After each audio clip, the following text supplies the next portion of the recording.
Oh, it's a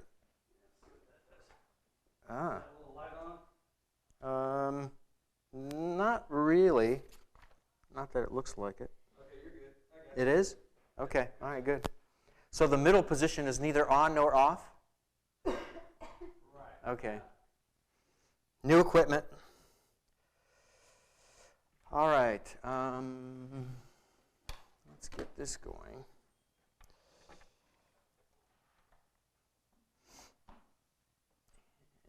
Turn on.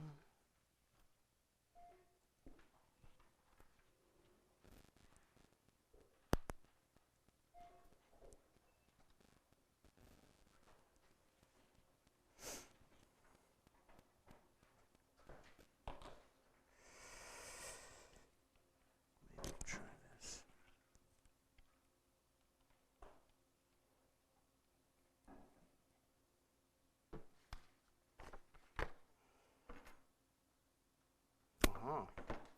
Once again, that's behind. All right, any assessments to hand me? Anybody's done? Thank you, Yami.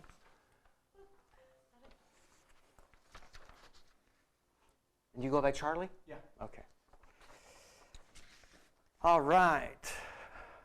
We are ready to roll, folks. We are ready to roll. Okay, why don't we pray and we'll start, and whoever slips in, they'll just slip in. And if I'm talking, maybe if somebody can point them to the assessment to make sure they've filled that out so we can get that done and out of the way. If we forget now, we'll probably never get to it. So I'll pray, and then away we go. Lord, thank you so much for the opportunity that we have this semester to look into the ancient world. It's so fun because you chose that time and the places involved to work out your plan, to accomplish things, to place your chosen people, beginning with Abraham. And you did a vast array of amazing things. Thank you that we get to see a few of those things, talk about a few of those things, kind of look at the trail of where your people were and what they did throughout the time of this course as we look back at history. Lord, open our eyes, our understanding, help us to challenge maybe our own long-held views, and let the evidence persuade us where we need to be persuaded. And open up our minds to other possibilities, Lord. Thank you for the joy that we have to explore your word, to explore the people of your word, the land, and all of the peoples around who interacted with Israel. So may this be a time of great learning and challenge, and may we walk away with the ability to approach your word in a better way than we even have it today. So go before us and prepare our steps, we pray in Jesus' name. Amen. All right, welcome everyone. I am so excited about this course. We have 20 people now, as of this morning, we have 20 people signed up, which is amazing, whether that's by auditing or credit. So the word has got out, and we hope that this will be a fun course for you, a challenging course, a stimulating course, and that it will, wherever you are in the process of studying the ancient Near East as it relates to Israel and Israel's history, you will be better off at the end of the course than you are today. And as you saw from filling out the pre-class assessment, you may feel like you know very little after taking, a test like this. But the whole purpose, I don't know if you go back as far as I do, but one of the shows that I grew up with was Hogan's Heroes. And Sergeant Schultz would always say, "I know nothing, nothing." Playing dumb is never a bad thing at the start of a class, okay? If you score poorly, if you score a 0, I won't even bat an eyelash. I don't care. If you score a 0 at the end, then I have to do a self-assessment on myself to see what kind of teacher I am, and maybe think of, basket weaving or some other profession to go into. So hopefully by the end, you'll be able to answer those better. In fact, if you don't already know, if you haven't guessed, there will be a post-class assessment that you fill out, and it will have the exact same questions, what do you know, on it. So hopefully you will have learned enough to be able to get a lot of those right. And again, if we are doing our job, then I think it'll work out fine. All right. Let's see. For some reason, it's not picking up my computer here. Maybe if I reinsert. Yep, that did the trick. Okay. So we'll get to the slideshow soon enough. But for now, let's do some administrative things. I'm sure you all, like I, just love administrative details, right? Instead of doing all those other boring things like content and exciting new ideas. So I've given you the syllabus. Hopefully you have it. You probably would be wise to bring it every class. You do not have to bring the textbooks, the 2 textbooks to class. We'll talk more about that, but while I'm thinking of it, at least when I teach, you don't have to bring the textbooks. They're not necessary. If you want to bring them, if you feel better with it in your hand, kind of like carrying your Bible around, I don't want to stop you, but you don't need it for me. Whether Dr. Stripling wants you to have it while he's teaching, I don't know. My guess is not, but I can't speak for him. So that's kind of that. So the syllabus, of course, is kind of like our contract between one another. Now, obviously, if you're taking this as an audit, you're just here to enjoy and benefit, right? You don't owe anything to anyone. You can just follow along as best you can, but definitely if you're taking it for credit, you want to know what you're obligated to. And so that needs to be understood up front. So we'll talk a little bit about that. The course description on the first page, we're basically looking at the history of the ancient Near East, especially with an emphasis on archaeology. And once we hit the slideshow, I'll talk more about that relationship. But how does this differ from the last course? Some of you were in the last course that I taught in, what was it, spring of last school year, on the cultures of the ancient Near East. And so we basically looked at the ancient Near Eastern world through the lens of various cultures, looking at one culture at a time. And we were, of course, hitting the high points, and we left out way more cultures than we treated. But, that's the nature of the vastness of the ancient Near East and the people groups who were there over a long period of time, by the way, and a number of other things. So, but our emphasis in this class is not through the lens of the cultures per se, but through the lens of the sweep through history. So that's kind of the difference in the approach. Will there be overlap? Absolutely. But we'll do our best not to, and especially I guess that's I and the mouse in my pocket. We'll do the best that we can to make sure there's not much overlap as far as the nuts and the bolts of what we talk about in class. But you'll definitely see some overlap. Course objectives, I'll let you go through that on your own. And the outcomes, let's pop down to the required reading. So there are 2 textbooks if you haven't already noticed. One is this one, Randall Price's book. And with a lot of what Dr. Stripling wants you to read, you'll get that from this book. So get a copy of this if you don't already have it. You can, there are other ways to do this. I don't know if this is available on Kindle or whatever your way of getting reading material is. Is it available? Okay, so there's an option if you like and it's cheaper, right? A lot cheaper? Yeah. So you don't have to spend the big bucks on a hard copy if you don't want to. There are options like that out there. But that's the Zondervan Handbook on Biblical Archaeology. And then there's Dr. Stripling's own book on archaeology, The Trial and the Truth, 2nd edition. So pick up a copy from him if you don't have one already. It's the cheapest and easiest way to get a copy. I doubt you can get this on Kindle. You can? Oh my goodness. Okay, you can get this, folks, online. You can read it online for the low, low price of $10. $10. Okay. So, what does he sell it for? 20 or something?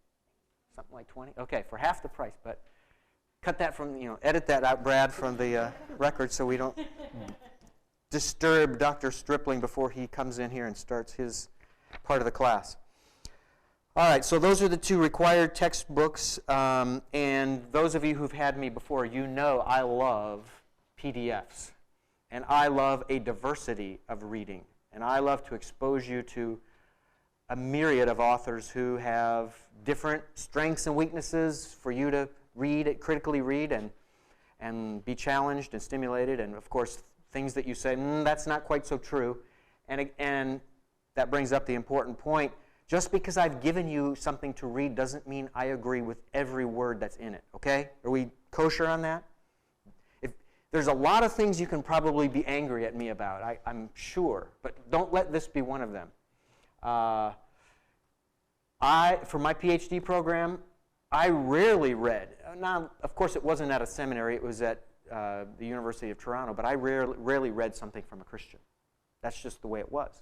So there are a lot of things that I had to either A, ignore, B, read right over, kind of skirt right over, or whatever.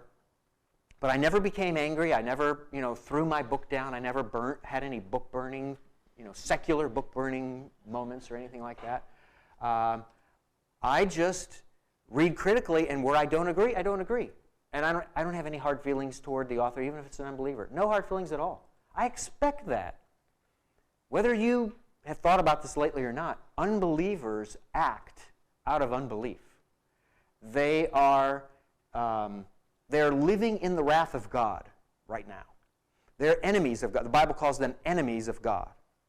So if that's true, why should we expect them not to act as an enemy of God? It should be expected. And it shouldn't ruffle our feathers. If anything, it should motivate us to greater love and greater humility and greater acceptance. That doesn't mean you agree with them on everything, but you accept them and you patiently work with them, and hopefully you're part of the process that God uses to win them into the kingdom if you have opportunity to meet or talk with such people. So anyway, read critically. So I have a bunch of PDFs that you'll be reading, and I have not uploaded most of those yet, but I will be doing that in the next few days, by the weekend if not sooner. Okay, so, and you can see there's a pretty good list of required reading. Then we come to the recommended readings at the bottom of page 2. The first book on there, I put that first because it's so new, and number one, and number two because it's an excellent general book that introduces a ton of different topics in relation to ancient Near Eastern studies as it relates to the biblical world. I actually just a few weeks ago turned in a book review on this to the Near Eastern Archaeological Society, and it'll go in the bulletin, the NEASB, or bulletin.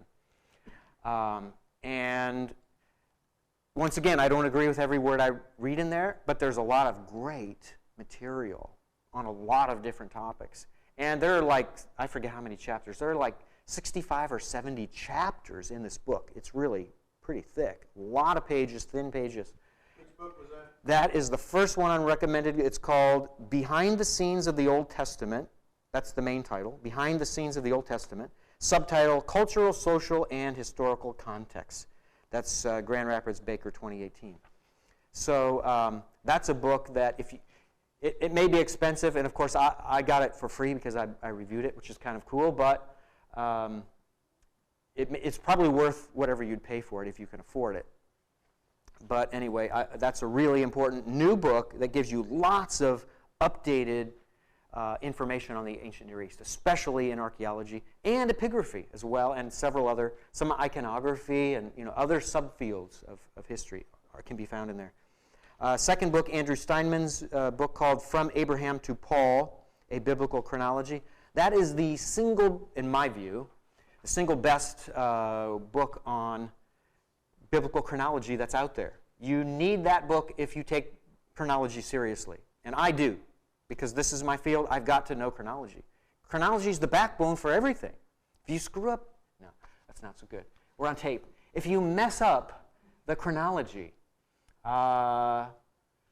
things aren't going to go well for you. And the other problem is when you try to synchronize, let's say you mess up biblical chronology, and you try then to synchronize that with the chronology of other cultures of the ancient Near East, and you should do that, by the way. I'll put that out there. That's part of the deal. You want to relate peoples and time periods, where they should relate. If you mess up the biblical chronology, you're automatically, unless it's one of these, you're blindfolded and there's pinning the tail on a donkey and you happen to just nail it, you're going to mess up the synchronization between the Israelites of that period you're looking at and some other ancient nation culture, the Phoenicians or the Egyptians or the Mesopotamians, whatever. So you've got to get the chronology right. Most of what Steinman has in his chronology book is right, chronology-wise. I will say, and by the way, I did review this book as well, and you can go to myacademia.edu. Talk about a time for advertisements. If you're not part of academia.edu, you need to be. You can sign up as a student of the Bible Seminary. So this is a fantastic website, all for free. You can become whatever it's called, member. What is it? Premium member. That's it. You can become a premium member, and they'll want you to become one. It's like $10 a month or something. If you want to do that, you can do it, and it's going to an organization that's doing something fantastic. They're connecting scholars from all around the world in virtually, if not all, fields of study. And that's wonderful to begin with. So I'm not a premium member, but I wouldn't hesitate to be one if I felt the need to. So it's all free for me. And my page has been on there for, 10 years or something like that. And there are something like 63 or 64,000 hits on my pages of academia.edu. That's amazing. What that's telling me is that people all around the world are somehow, through the internet, finding their way to the things that I write and especially things that I upload. My published articles, my book reviews, and so that book review of this is up there. And teaching, I put some teaching materials up there. I've already put one New Testament book, my translation of it, up there, and I'll be putting others up there. So all kinds of great things that you can find that scholars and wannabe scholars, there are plenty of wannabe scholars on here too, have uploaded for you to read and to consider. And if you stick with the ones who are trained and good at what they do, you can walk away with free material, published articles that otherwise you'd have to subscribe to the journal or somehow pay to get access to it. They're free up there. You just download the PDF. Teaching materials that they do and so forth. So anyway, that is a great source of a wealth of information that will even help you in this class. For the paper that you'll be writing, you can find material through academia.edu. Another great source, while I'm thinking of it, is what's called JSTOR. And finally, oops, there's a T there. It's all caps, JSTOR. And this basically is an online website an organization that links together all kinds of different journals, and so the journal articles are individually accessible through JSTOR. And the Bible Seminary now finally has access to it. And we have to pay, that's the thing. It's, you have to fork out the money to be part of this. So we worked out a deal with them, based on our size. So we're paying a little bit less, or maybe a lot less, I'm not sure, to be part of it. But you can get even more articles on JSTOR that are important in the field of your study or of your interest. So Dr. Stripling can help you to get on to JSTOR if you're wondering how to do that. He's the one to ask about that. But it's another important way of accessing important material. Okay, so, and I'll let you look through the rest of the recommended reading on your own. And of course, I had to just stop. I could have kept going with that list. That's a list that I've compiled pretty much exclusively. I don't think Dr. Stripling's added much or anything to that list. But those are some of the readings that you can do that would be helpful for you. Okay, down to assignments on the bottom of page 3. So, reading is 20% of your grade. Let me stop and tell you the nuts and bolts of this. So how does this all work? You go to page 5, or as time goes along. No, wait, is it one page? Yeah, it is one page. Oh, that's it. Okay, it's one page. Yeah, because we only meet once a week. So on page 5, that's your little window to know what's going on in the class, and you want to be up to date in your own mind on this schedule. So the final column, the rightmost column, requirements and assignments due. So when you look at a date, right? So you're going down the leftmost column looking at a date. You go across, and that's what's due on that day. You are to be done with that requirement, that task, on that date as it's written. And one thing that I'll be doing when I teach, and I'll try to suggest this to Dr. Stripling, whether he'll implement it or not, I don't know, but I will, at the beginning of class, tell you, emphasize, okay, here's what's due for you next week. Just to be, it goes back to a term that one of my profs used at Moody when I was in my undergrad, over-communication. Just to over-communicate, so everybody's on the same page. So, for next time, you need to read Daly's article and Penley's article. So I will tell you what, I'll make you a, no, I'm not going to promise, because what if I'm hit by a car and I'm stuck in a hospital. Lord willing, I will aim 100% by the end of the day to get at least those two, if not all of these up there, at least these two by the end of today. Okay? Daly and Penley.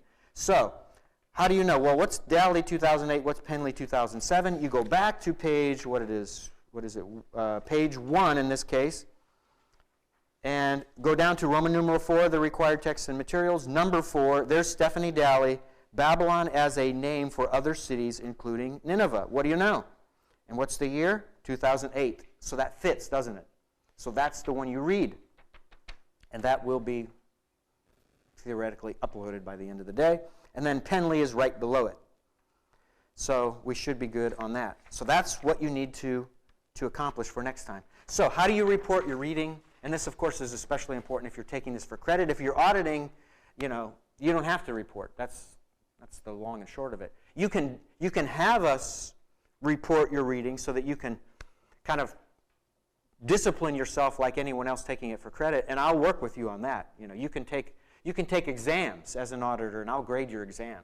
So I'm all for that. The more you're interested in the class, I'm on your side. But at least for those who are taking it for credit, what you need to do is, by the time of the due date, so that's not by 9 o'clock a week from today, right? By 9 a.m., you need to send an email to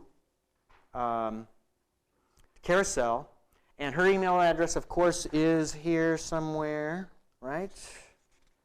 Probably page, where is it? Do I not have it on here? Aha, I may not have it on here. Okay. Tactical error on my part, not putting her email address here, but contact the seminary. You need to email that to Carousel that you've completed that reading, and she has the master reading chart. And all you need to tell her is a percentage. So if you do all the reading, it's easy. You call her up or you email her and say, Carousel, for today's reading, which is 9/11 or something next time? 9/11. Ooh. For 9/11, I did 100% of the reading. Boom, and you're done. If you do less than complete reading, you have to become the mathematician. Count up all the pages that you were supposed to read, adding sources together, the pages from sources together, and then come up with that number versus how many of those did you read, and then do the division and come up with a percentage, and then give her that percentage. Okay, so that's how that works. Any question on the reading? Sharon? Like on the Stephanie Daly and Henley, are these also, can we get them off of the academia? Many of them you can, but not all of them. Yeah. You're going to upload those. I will upload everything you need that's required for the class to the general resources in Oasis. And if you don't know how to access those, check with one of your fellow students or Carousel. I'm not the one to ask because I honestly don't know the answer. Call me Mr. Living in Denial or whatever, but or ignorance. But I know how to get in there as a faculty member. I don't know how to get in and navigate as a student. So, but there are others who do. So that's reading. No, I think I'm okay. That's basically the Same question. Okay. Accessing it through the seminary website. Yep. So, if you want to help on that, Jordan can probably help. Right after class or whatever. That's an option. But otherwise, Carousel can help you with that. Okay. So, as we say in Russian, dальше, which means further. Let's go further. So back to assignments at the bottom of 3. Research paper, that's 40% of the grade. How much do I discuss the research paper here? Two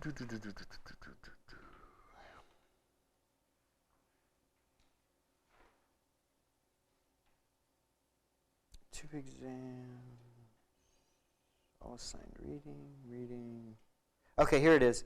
At the top of page 4, under explanation of assignments, maybe at the end of the second line, the research paper will require the student to delve deeply into one time period or archaeological element relevant to ancient Near Eastern history, with a focus on proving a thesis. The professor of record, that's I, yours truly, will provide parameters for the research paper by the end of the second week of class. So there it is. I'll aim for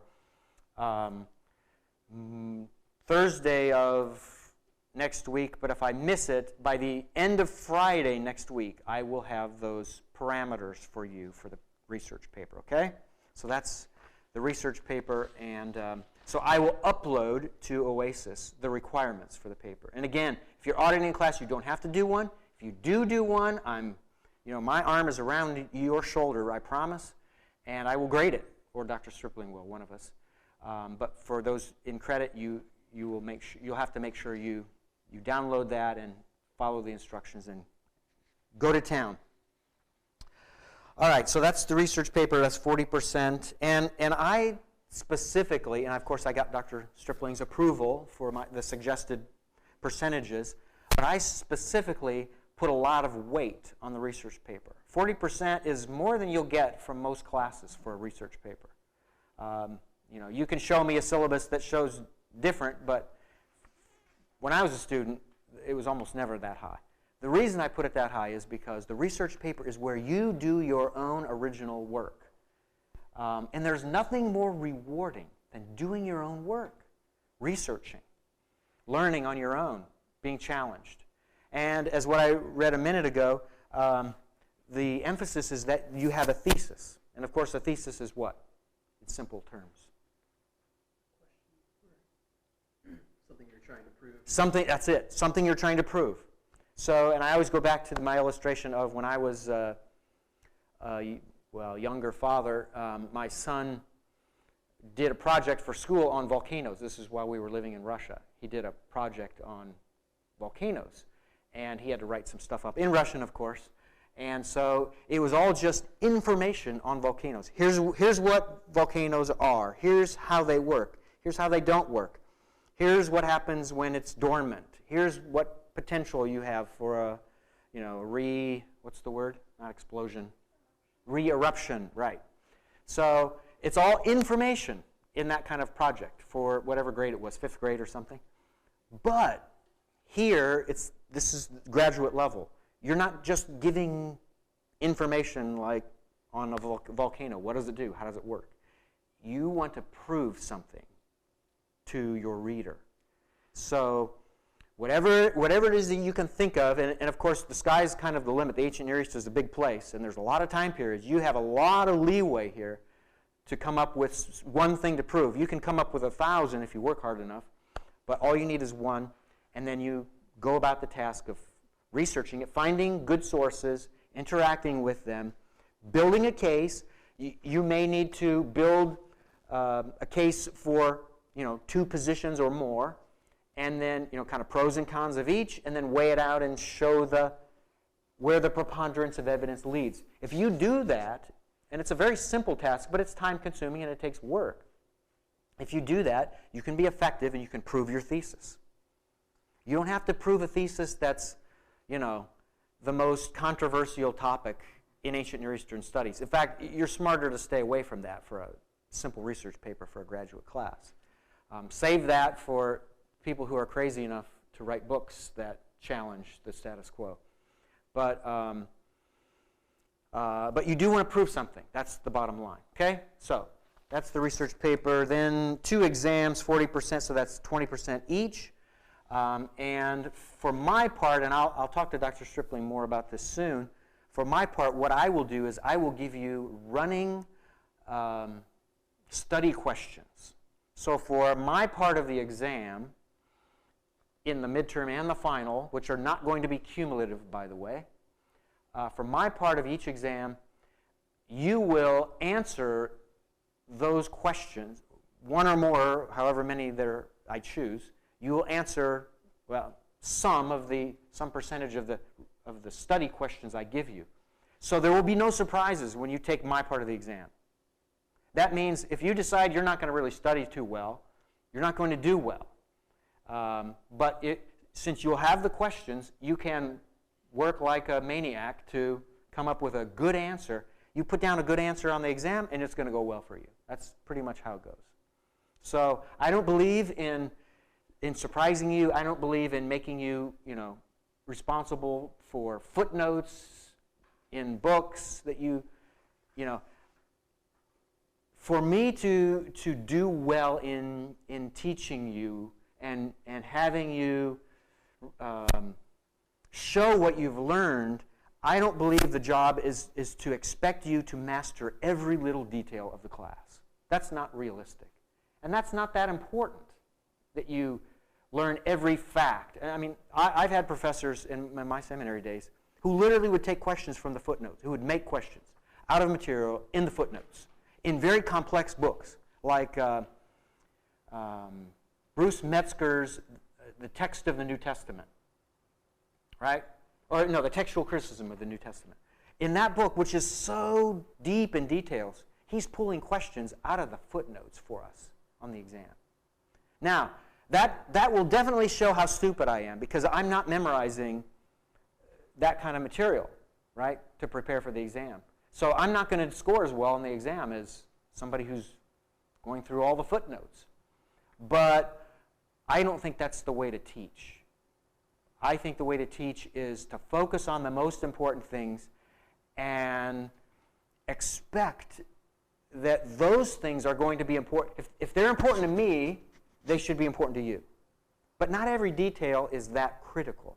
But there are overall things that are more important that I think need to be emphasized. So that's going to be my focus on the exam. Okay. So, any question on that, on the breakdown or any of those elements of the grading for the class, for those taking it for credit? Cut and dry? All right, if questions do come up, you can always ask. Oh, and by the way, my ideal way of communicating with you, if you need to communicate with me, and that now takes us into the additional expectations and policies, Roman numeral 8 on page 4. This is in there somewhere, but if you need to communicate with me, please make the priority to call me at the seminary by phone, so we can quickly by phone, orally, go through everything that needs to be discussed. And boom, it's over, and we can both move on.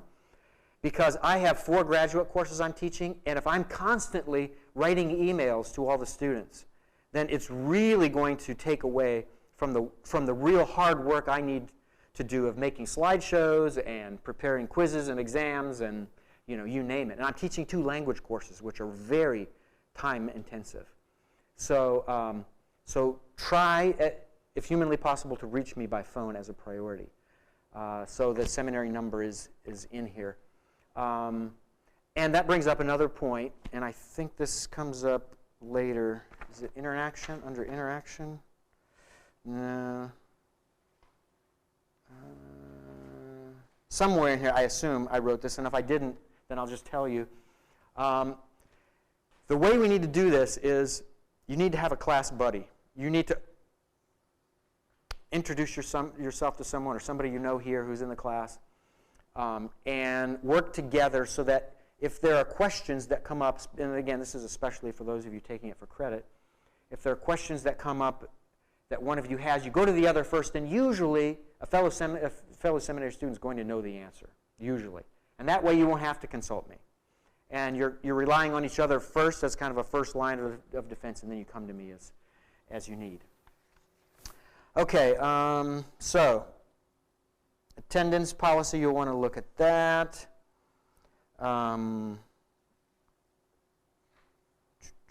Yeah, office hours. My office hours are in number 5.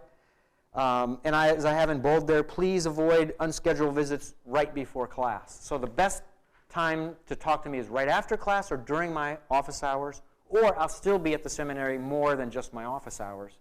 Those are opportunities too. But right before class is kind of like the worst time because invariably something's going on that I kind of need to focus on to put together or whatever. So try to make that an emphasis. And then in number 6, I just emphasize the need you have, whether you know it or not, to interact with your fellow seminary students. I mean, it's not like, I understand, it's not like we're undergrads. Those were the days, right, where everybody's living on campus and you just visit each other in the room and you're chatting all the time. That's one of the coolest times in life, right? Building friendships. It's harder when you're all commuting from home and from work and whatever. So I understand that you don't have the bachelor's degree dynamic built into this, but you would be smart to build relationships with one another, and invite each other out to lunch. Make it Dutch, and several of you or whatever, and take time to get to know each other, to talk things over, to run ideas by each other. If you build those relationships here in seminary, you'll be amazed at how long they can last you and the mutual benefits that those will have throughout your life and throughout your career. I can attest to that. There are people that I interact with nowadays, that are my fellow students from Moody, fellow students from my master's level studies at the Master's Seminary in Southern California, and even in my PhD program, I have people that I interact with. So you'd be smart to build those relationships with each other. Okay, any question on, and I kind of really breezed through quickly the additional expectations and policies, but any question on that? All right, good. So distance learners, you'll need to look at that paragraph. Contact Brad at brad@weavergraphx.com, or his number is there in the syllabus for you. Or John. And Brad, will you do the class the whole time? Yes. Okay, so Brad is the man. You can probably just scratch out John, unless, you need to somehow, for some reason, reach Brad through John, but his brother. So Brad's the one to contact with any needs related to distance learning, and anything related to, let's say you're normally in class and you have to miss a class and you want to catch it after the fact or whatever. He's the person to work with on getting a link to be able to view that. I know nothing about it, and it's probably better I don't. He does, and he can assist you in that. All right, and that brings us to the course overview, and that, of course, I actually kind of went to earlier, and so that is your list of all the things that you're responsible for. And, of course, in the column that's to the left of the requirements, where I have HP and AF, I explain that HP is the historical period, AF is the archaeological focus. So what Dr. Stripley and I have agreed on is that with each class, we'll try to combine 2 different elements. This chronological movement through time, that's the historical period, and a focus on some archaeological matter, whatever that is, at the same time, and bring those kind of together into to one class, so that you're not just getting it from one angle, you're getting it from two angles. So, for example, for today, our historical emphasis is the antediluvian period, and that means what? Before the flood, right? It's a fancy way to say it. And then the archaeological focus, of course, is the sons of God in the archaeological record. Now you're saying to yourself, wait a minute, the sons of God in the archaeological record? You mean it's possible that the sons of God we read about in Genesis chapter 6 could be found in the archaeological record? Seriously? That's what I'd be asking if I were sitting where you are. My answer, yes. And we're going to look at that today. Whatever we don't get finished with today, we'll default until next week. And then we'll pick it up with the Tower of Babel. Okay, couple things to mention while I'm thinking of it. Speaking of the antediluvian world and speaking of the flood period, there's a really important film that I had the privilege to be a part of called Is Genesis History? This film came out in 2017, I believe it was, if I'm not mistaken. And it was in theaters, in 700 or so theaters across the country. And it did as well as it could for how well it was advertised, I guess you could say. And the DVD was made on it. And basically, the film, what is the film about? The filmmaker, who's a Christian from Tennessee, great guy from Nashville area, his name's Thomas Purifoy. And he's just a dear brother. His daughter asked him the question, and she must have been young at the time. Dad, I'm hearing in school that evolution is correct and that the Bible's idea of creation is just, off the deep end. And I hear about, there was no universal flood, but of course the Bible talks about the flood. What am I supposed to think? Or what are the answers to that? And he kind of scratched his head and he looked around and he said, I really don't know how to answer that. And being a filmmaker, what does he do? Make a film about it, right? So that his daughter's question could be answered. And he figured, if she has this question and she's getting this in school, what about all the other kids? So next thing you know, he's on his horse and he is just riding away. He contacts everybody he can and gets exposed to different people.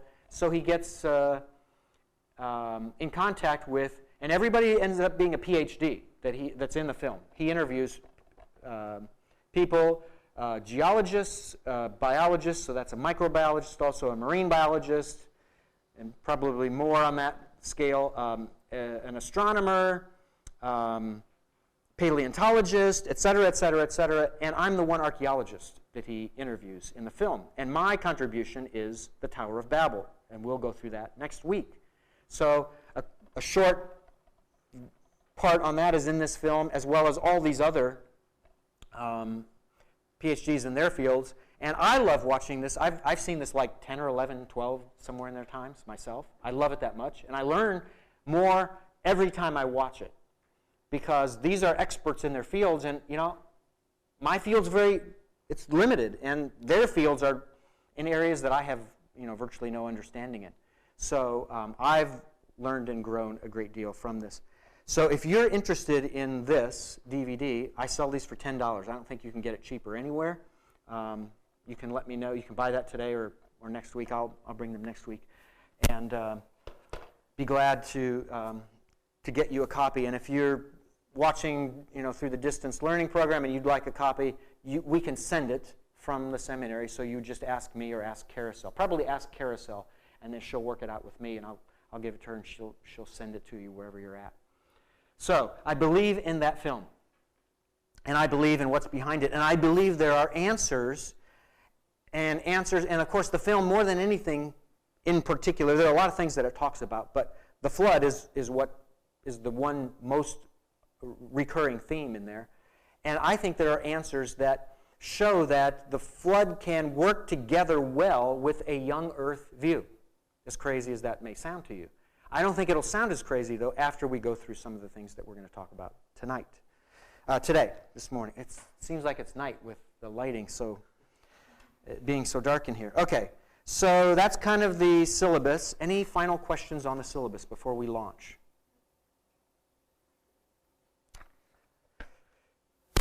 Going once, going twice. All right, so with that, we will move on into the presentation.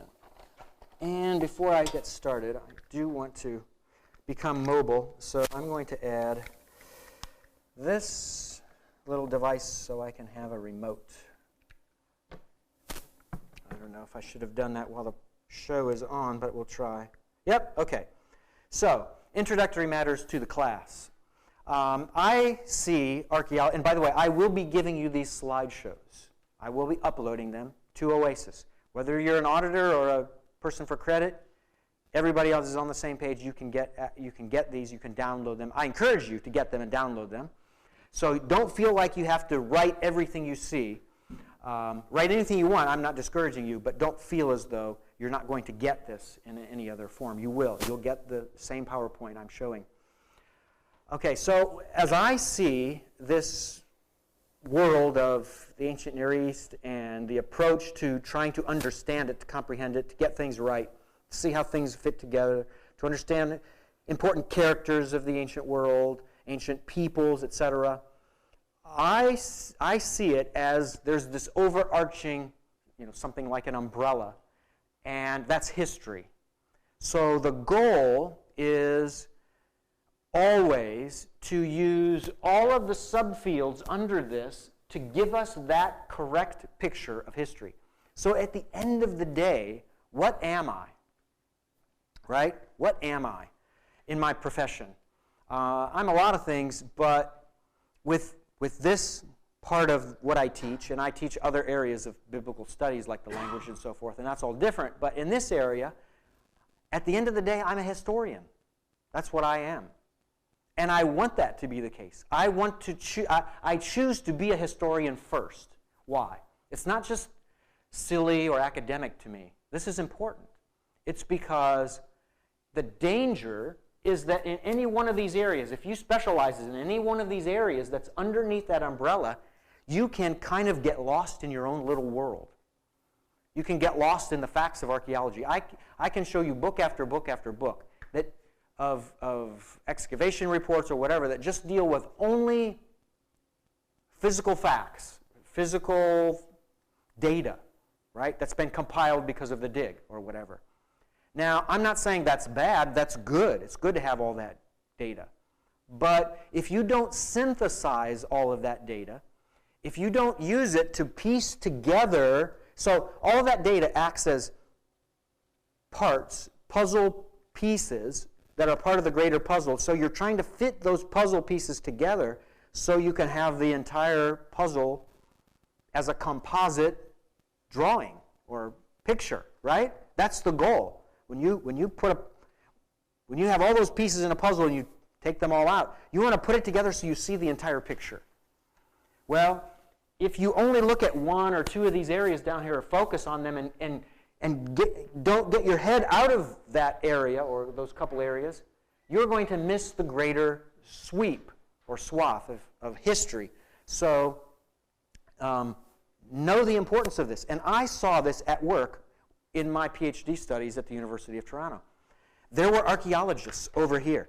There were epigraphers and text people over here. And it was so hard to get them not only physically into the same room, but to get them to interact with each other on a non-threatening level, if you will. And of course, professional pride plays a huge part in this.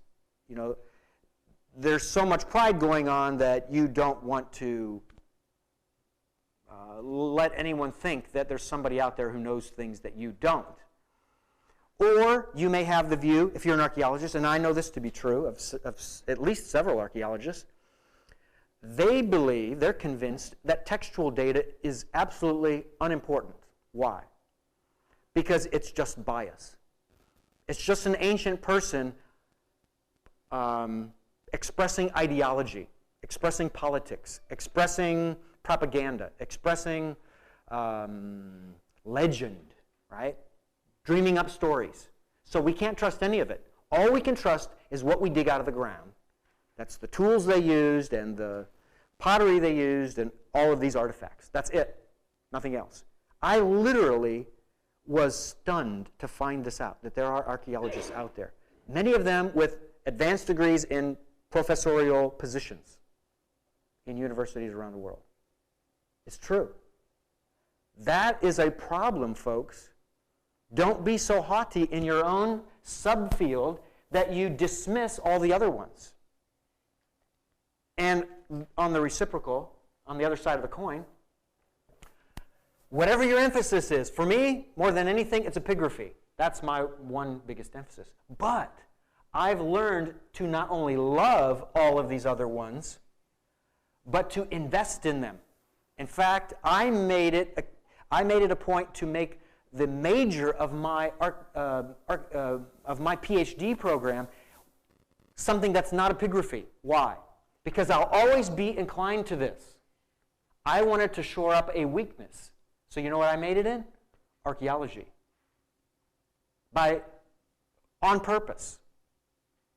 And that's helped me become, that in itself gave me a love for some of these other areas that maybe I didn't have such a strong love for, such a good, strong background in. And so you want to become as strong as you can in these and all these other subfields that are under this greater umbrella of history.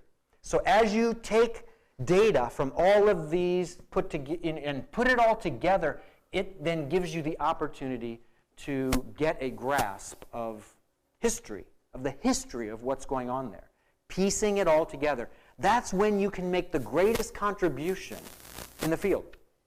When you are a historian first, and you're whatever else. I'm an epigrapher second. And whatever your emphasis is on here, or some other one that's not included. Maybe you're a chronologist, like Roger Young, right? He's my favorite Christian chronologist, biblical chronologist. That's his emphasis. But he tries really hard to see history and work with these other areas too. So the more well-rounded you are, the better. But never lose sight that at the end of the day, being a historian is the way to go, primarily. You're primarily a historian, and you're using these as tools, whether it's one of your emphasis or whatever, to be able to recreate a good understanding of history. So the history we're working with, of course, is the ancient Near East. Where is that? Just so that we're all on the same page, this is a map of the ancient Near East. I don't know that I've ever seen a definitive answer on exactly what are the borders of the ancient Near Eastern world. What is included and what is not. I'll tell you what's generally thought, though. What's generally thought is that up in the Aegean here, this is part of Europe, all of that, and so that's not part of the ancient Near East officially.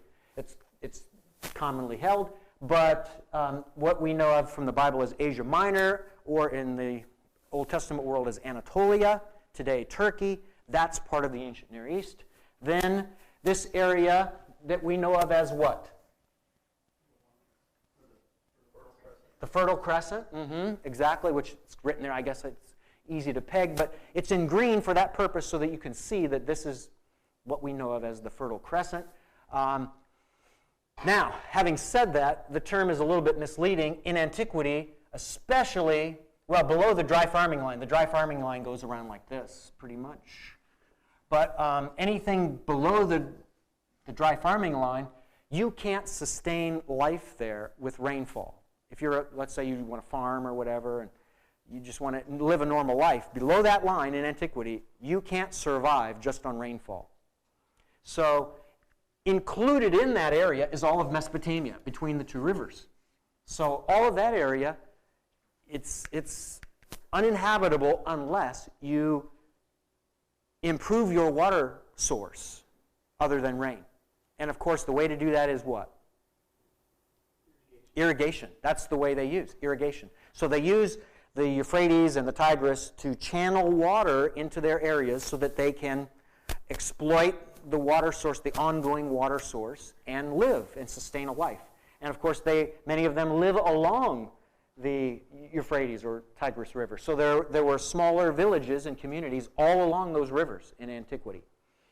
And in some cases, larger cities, like the city of Mari, a very important city just into the, in the 3rd millennium BC, at the end of the 3rd millennium BC, and then the beginning of the 2nd millennium BC. Extremely important city right there on the Euphrates River. So, the Fertile Crescent consists of two parts, and that's Mesopotamia, the land between two rivers, the Euphrates and the Tigris, and then the Levant. Over here, somebody already said the word Levant.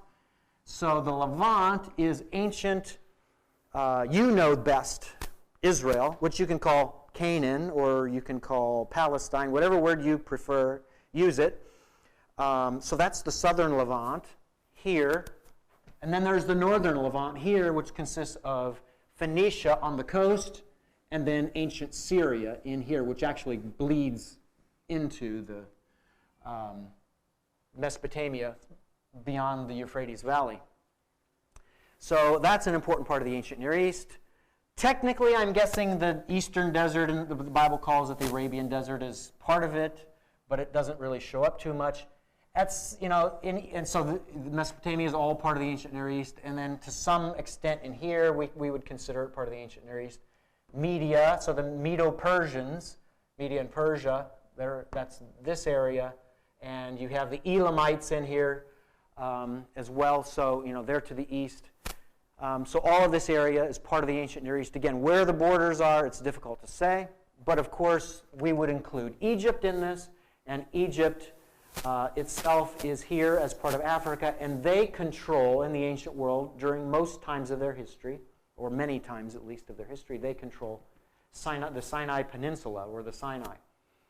So that's under Egyptian control, especially when they are powerful, when you have a pharaoh sitting on the throne who is the lord of the two lands, and that's a really important term for the ancient Egyptians, because when a pharaoh was the lord of the two lands, it meant that he controlled Lower Egypt and Upper Egypt. And of course, the Israelites, they call Egypt what? What's in Hebrew? What do the Israelites call Egypt? What's their word? Mitzrayim. Yeah, Mitzrayim. And so at the end of that word, the ayim ending is what we call a dual. Dual, of course, is a pair. We have two arms, two eyes, two ears. We have pairs. But in our language, we don't express paired numbers with an ending or with some part of to change the word, to adapt the word, to inflect the word, to show that there's duality. Hebrew does. So their word, the Hebrew word, for Egypt is two whatever, right? So that's because they know that there's Upper Egypt and there's Lower Egypt, and that Egypt in its history saw itself as a pair. So whenever a pharaoh controlled Upper and Lower Egypt, he was powerful. And at that time, he would almost certainly control the Sinai. He would either control or have a strong influence in the Levant. He would go to the south into Nubia, and he would conquer the black Nubians that were there, or he would exploit them. He would take advantage of them, get gold from them, get precious goods and so forth. Wild animals, whatever the pharaoh wanted, he would get it through them. So Egypt also is part of the ancient Near East. Now, how far do we go into North Africa, to the west? It depends on which scholar you talk about, if that's part of the ancient Near East or not. But anyway, all of those parts of the ancient Near East, for sure, nobody would argue with. Okay, we move on to this. This is a basic Old Testament chronological scheme. I'm just giving you some high points, not all of the high points that are important matters of Old Testament chronology that I didn't include here, but this is just a little framework to start with. So my number for the universal flood is not 2400 something, as the Masoretic text of the Hebrew Bible would make you think, but I go with the 3168 date for the universal flood. Reading the variant readings in Genesis 11 that follows, the reading that follows the Septuagint and the Samaritan Pentateuch rather than the Masoretic text. I think I can argue that conclusively, and I'll show you a couple sources in a minute here that do talk about this, and I will argue about it in my third book, Lord willing. But the bottom line is, if you were to follow the Masoretic numbers, that would put you at about 2400 BC. You have a big problem. You have to fit a lot of history into a really short amount of time. And it's not only near impossible, it is impossible. And basically, the history of this goes like this for me personally. When I realized this, that it was impossible, it took me back to the textual variants in Genesis 11. And ironically enough, the thesis of my Master of Theology degree was in the field of textual criticism, lower textual criticism. Whose goal or which has a goal as restoring the original readings where manuscripts differ from one another. So the long and short of it is that in certain places, and every book of the Bible has these problems, ancient manuscripts don't always agree with each other. Now, there's no doctrinal issue that's resting on a textual variant. That's true. So you don't have to worry about that. You know, there's no passage with no virgin birth or that kind of thing. Okay? Don't worry. It's not a problem. But we do want to get it right. Paul didn't write 10 different ways, or with one passage in a book he was writing, he didn't write 10 different options, and all 10 survived, and they show up in all these 10 different manuscripts. No. He wrote it one way. And my job, as someone who sees himself as a caretaker of the original text of the Bible, is to try to objectively solve the question of which textual variant is right when our manuscripts do disagree with one another. So that's why I made it the topic for my master's thesis. So when I was already into my, maybe already into my PhD program, somewhere around that time, and I realized that the Masoretic text version of the way you read the text in Genesis 11, it doesn't allow for you to fit all of the history in there. That's when I went back to the text and I said, okay, now I need to solve the Genesis 11 variants. Which is right? Now, I did it as objectively as possible, for sure, and I put all the pros and cons for the Masoretic text reading. I put all the pros and cons for the Septuagint and the LXX readings, and sure enough, following the right criteria for how to solve a textual variant, if you follow those, you end up with the right reading is the Masoretic, is the Septuagint and the Samaritan Pentateuch, which gives you a flood date in the 4th millennium BC. Is that 4th? 0 to 1, 1 to 2, 2 to 3, 3 to 4. Yeah, the 4th millennium BC. So, that being the case, I solved those textual variants and came up with a new number for the date of the flood. There's two options, 3168 or there's 3108 if you take the final textual variant and go with the Masoretic text numbers. And that isn't as cut and dry, I think, as all of the other ones. So 3108 is possible, but probably 3168 is the right number. That being the case, you can then give more leeway for these other events. The Tower of Babel dispersion that we'll talk about next week, I date to 2150. I think we can be pretty solid on the exact year of the flood because of the clarity in the biblical text about the numbers, the dates. But it doesn't date. The Bible doesn't date specifically the Tower of Babel dispersion. Through ancient history and identifying that right period in time in Mesopotamian archaeological history, I was able to come up with I'm fairly confident about the ballpark, that it's 2650-ish. Maybe 50 years up, maybe 50 years down, but really probably no more than that. So that's the time period, most likely, for the Tower of Babel. I wrote a journal article that equates Nimrod of Genesis 10 with Sargon of Akkad. This is a very unusual, atypical individual, Nimrod. He does some fantastic things, not in a good way, in a bad way.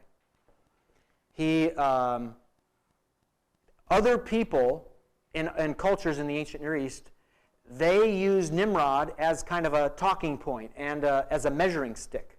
And they compare terrible, vicious rulers to Nimrod. That's what the text tells us.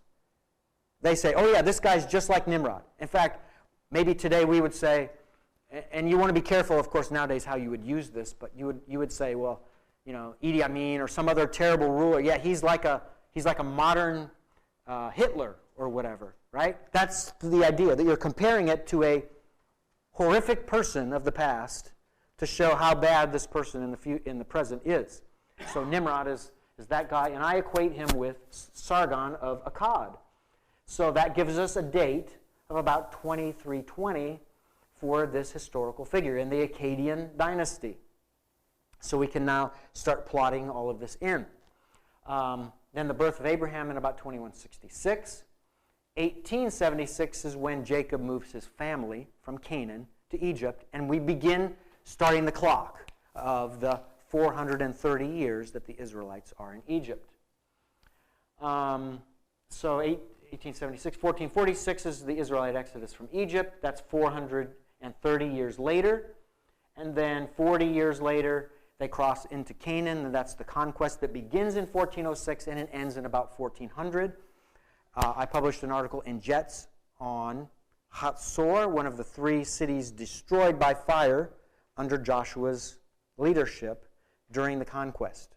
And in that article, I argue for 1406 to 1400 as the time frame for that conquest period, as the Bible talks about it. Although, of course, they ended up taking centuries to, quote-unquote, finish the conquest. So it wasn't a done deal in those 6+ years. It was 6+ to 7 years. It was further. It was much longer.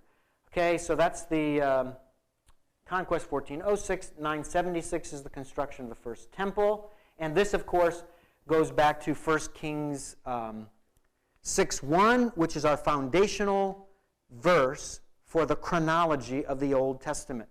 Everything builds off of going backwards in time or going forwards in time. It all ties back to that tent peg, which is 1 Kings 6:1. In the 480th year, after the Israelites had come out of Egypt or whatever, Solomon began building the temple. That's this, the gist of it. So that takes us then from 1406 down to 967 for the beginning of the construction on Solomon's temple, or the first temple. And then 587 is when Jerusalem falls. The Jewish people are carted off into captivity in Babylonia, and we have the land, the people being removed from the land because of their sin, their wickedness, and God's decision to punish them finally after his long period of patience. Okay, so as far as the sources that there are for the universal flood in 3168, there's the article that Henry Smith and Jeremy Sexton wrote. So good source. I will be talking about this in my 3rd book that's about half written, called Illuminating Biblical History from the Tower of Babel to Abraham.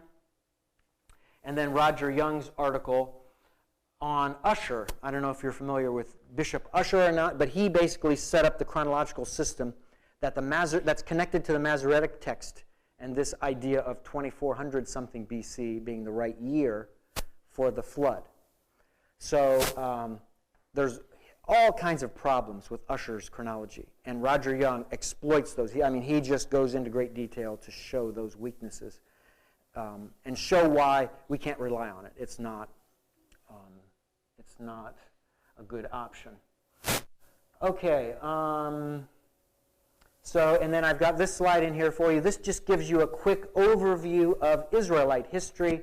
And of course, Israelite history technically only goes back to Jacob. I understand that. But I'm starting it with Abraham here. So 2091, I believe, is the year that he enters into Canaan. I do have a handout that maybe I'll upload for you, but you can always get it from my academia.edu webpage sooner. That is a chronology of the biblical patriarchs. So from that, you'll get the number 2091. And again, I think that's the year he enters into Canaan. And so that gives us the era of formation. We're forming the nation of Israel. And that goes to 1406 until they enter the land. And that moves us. And then, of course, the typical breakdowns of this period of time would focus on the monarchy of Israel. First, the united monarchy, and then the split that becomes the Judite monarchy versus the Israelite monarchy, who kind of joust with one another and whatever. But if you study the text more carefully, the biblical text, you will see that Israel is not just a monarchy. In fact, they don't start as a monarchy. They start as a theocracy. What does that mean? Rule by God. Exactly, yeah. The king is God. He is the king of Israel. What happens when Samuel goes to God and says, hey, God, well, I don't want to be sacrilegious. He says, Lord, the people are all telling me we need a king. Of course, God knew this was coming. And what does he say? Samuel, and what's Samuel thinking about? They've rejected me. I mean, he sees himself as the leader of Israel, doesn't he? He's all upset because they've turned away from him, striving for a king. But God knows the real issue. Samuel, they haven't rejected you as the ruler. They've rejected me. That's the problem.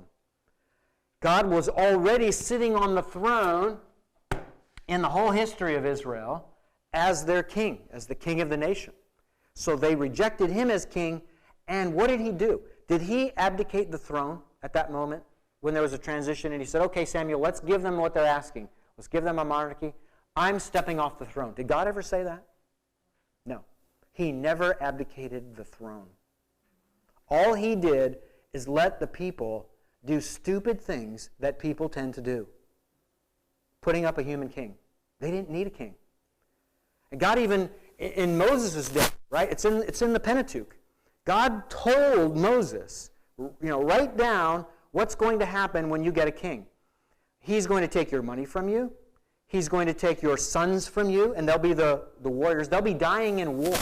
All these things, that's what a king is going to do. Sure enough, they get a king, and he does this. Why? Because of the rejection of the theocracy. Rejection of God as king. They didn't reject Samuel, they rejected God, which was a terrible thing to do. Okay.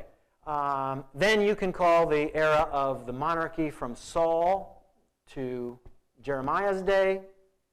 And so they're taken out of the land in 587, and there's no king physically sitting on the throne. Until then, from Saul to Jeremiah's day in 587, there's a king sitting on the throne. And then we have this, so that's the era of the monarchy, and then finally the era of restoration. They're away in captivity, and then they're brought back by Nehemiah, and then we get into the intertestamental period and eventually end up in the New Testament period. All right, any question on any of these concepts to kind of just review with you? What are the ones with 3 and 5? Okay, so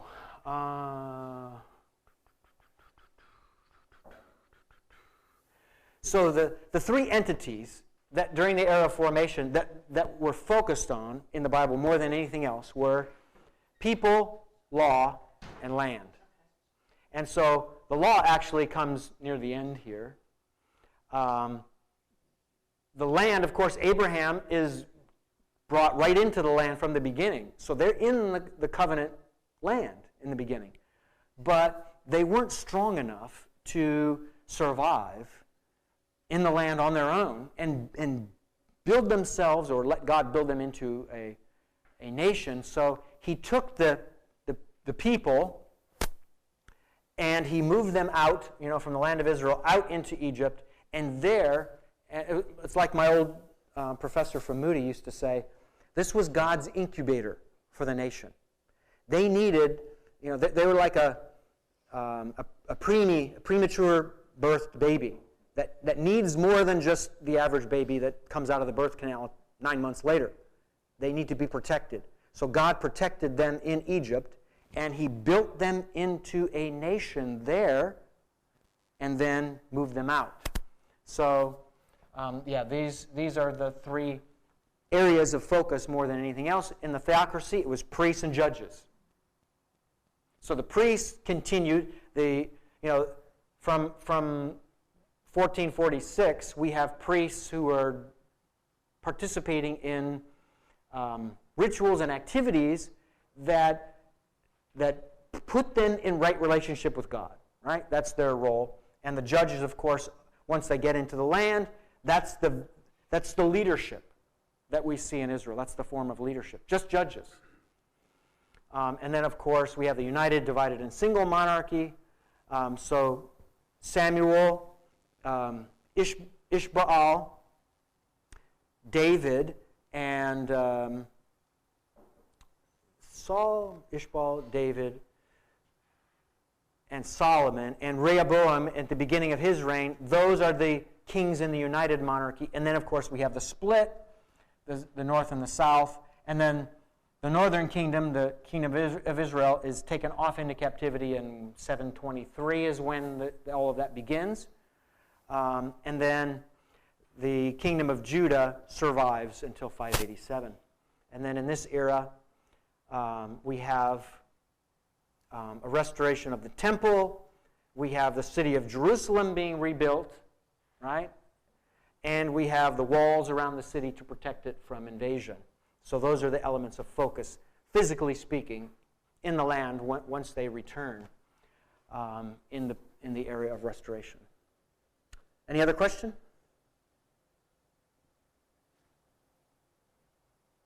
Okay, let's take, I think I'm on the right slide here. Yes. Let's take a 5-minute break, and we'll come back, and now we'll get into the more pertinent issues for today. So what you're saying is we're supposed to be taking the Bible as a serious historical text. Please. Okay. Yes. Yes. I got it. What's up with that? What's the name of the Bible? This is awesome.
Ancient source.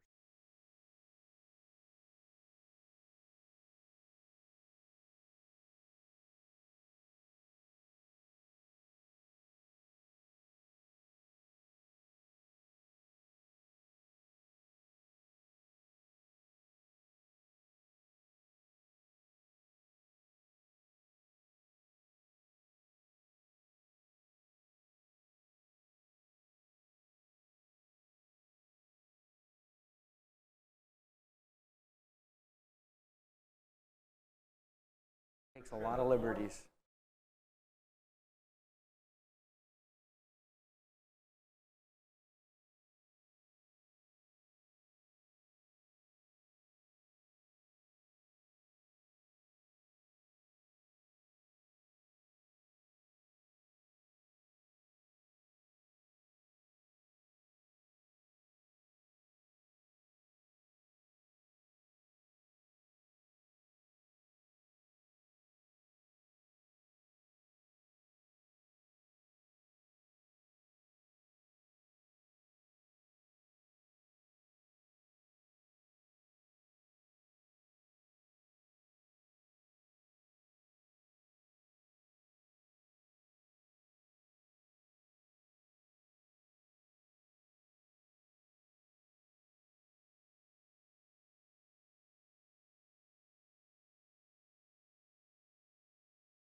jump right back, but I popped out of the slideshow for a moment just to show you a couple of articles. So it was a busy summer, and I ended up doing a lot of things that both took time and were unexpected, but managed to get all of the editing done on one article that has been accepted and will be coming out in the fall.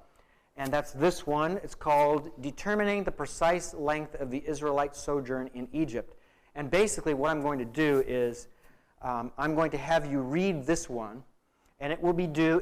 It won't fit the schedule kind of chronologically or thematically, but I'm going to have you read this for the 18th. And the reason I'm choosing that date is because there's very little reading, not much assignment-wise, so it's a great place to slip it in. And I hope it'll be of value to you. There's a debate about the length of the Exodus, of the sojourn in Egypt. In fact, I'll read you the abstract right here. It says, one of the oldest chronological disagreements in biblical studies involves the length of the Israelite sojourn in Egypt, which ultimately hinges on how the 430 years in Exodus 12, 40, and 41 should be interpreted, and secondarily relates to the 430 years in Galatians 3:17. Some scholars have concluded that the Israelites resided there in Egypt for 430 years before the Exodus, while others are convinced that they lived there for only 215 years, with another 215 years devoted to the earlier patriarchal sojourns of Abraham, Isaac, and Jacob in Canaan. A third possibility is that the Israelites lived in Egypt for 400 years, and that, of course, comes from the passage in Genesis 15:13, where God predictively tells Abram that his descendants will be in a foreign land, and it uses the number 400 years. So some would tell you, well, no, that the sojourn was 400 years in Egypt, with 30 years counting prior residency in Canaan, intended to round out that prescribed number of 430 years. The present study, that's this article, aims to resolve this perplexing chronological dilemma which greatly impacts one's understanding of biblical events and how Hebrew history synchronizes with Egyptian history. The benefit of establishing the length of the sojourn in Egypt conclusively is not only to link these chronologies properly, but to expose errant synchronizational constructs as untenable. And basically, I conclude that all of the evidence is unanimous, pointing toward 30 years as the exact length that the Israelites are, and that none of the other views really fits the evidence correctly. So this is an article that I will be having you read. And then there's one other article I wrote this summer, and I just just before it struck 11 o'clock at night, Monday night, the night of Labor Day, before classes started for me in the morning, I submitted this article here to JETS. So the first article is going to be published in the Near Eastern Archaeological Society Bulletin this fall. This one I just submitted to JETS. It will be in peer review. It hopefully is already in the hands of the peer reviewers, but it's called Connecting Kirbet Qeiyafa to the Proper Israelite King, Sauline Stronghold or Davidic Fortress. So this site of Kirbet Qeiyafa, which we will be studying in one of the future weeks, that I'll be walking through that site with you. Kirbet Qeiyafa is extremely important to provide evidence for the united monarchy. It used to be back in the day when I was young that there was no archaeological evidence at all for, or virtually, let's say virtually none, for this concept of a united Israelite monarchy in the days of David and all those other kings around him, before and after. So all of a sudden, we started discovering things that showed us David is real, and there was a real united monarchy. And part of that evidence, much newer, represents the work, excavation done at this site called Kirbet Qeiyafa from 2007 to 2013. Maybe you saw it over the years pop up in the news when they would be publicizing some new find from that site. So we'll look at those sites. We'll look at those finds from the site. We'll look at the site.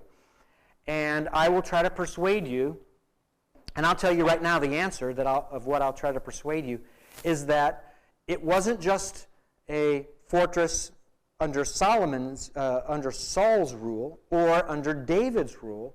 It was both. So while Saul was king, they built a fortress, and while David was king, it was destroyed. So it overlaps both kings, and Saul rules before it was founded, and David rules even after it's destroyed. So it fits within that window. And that's what I try to prove in this paper.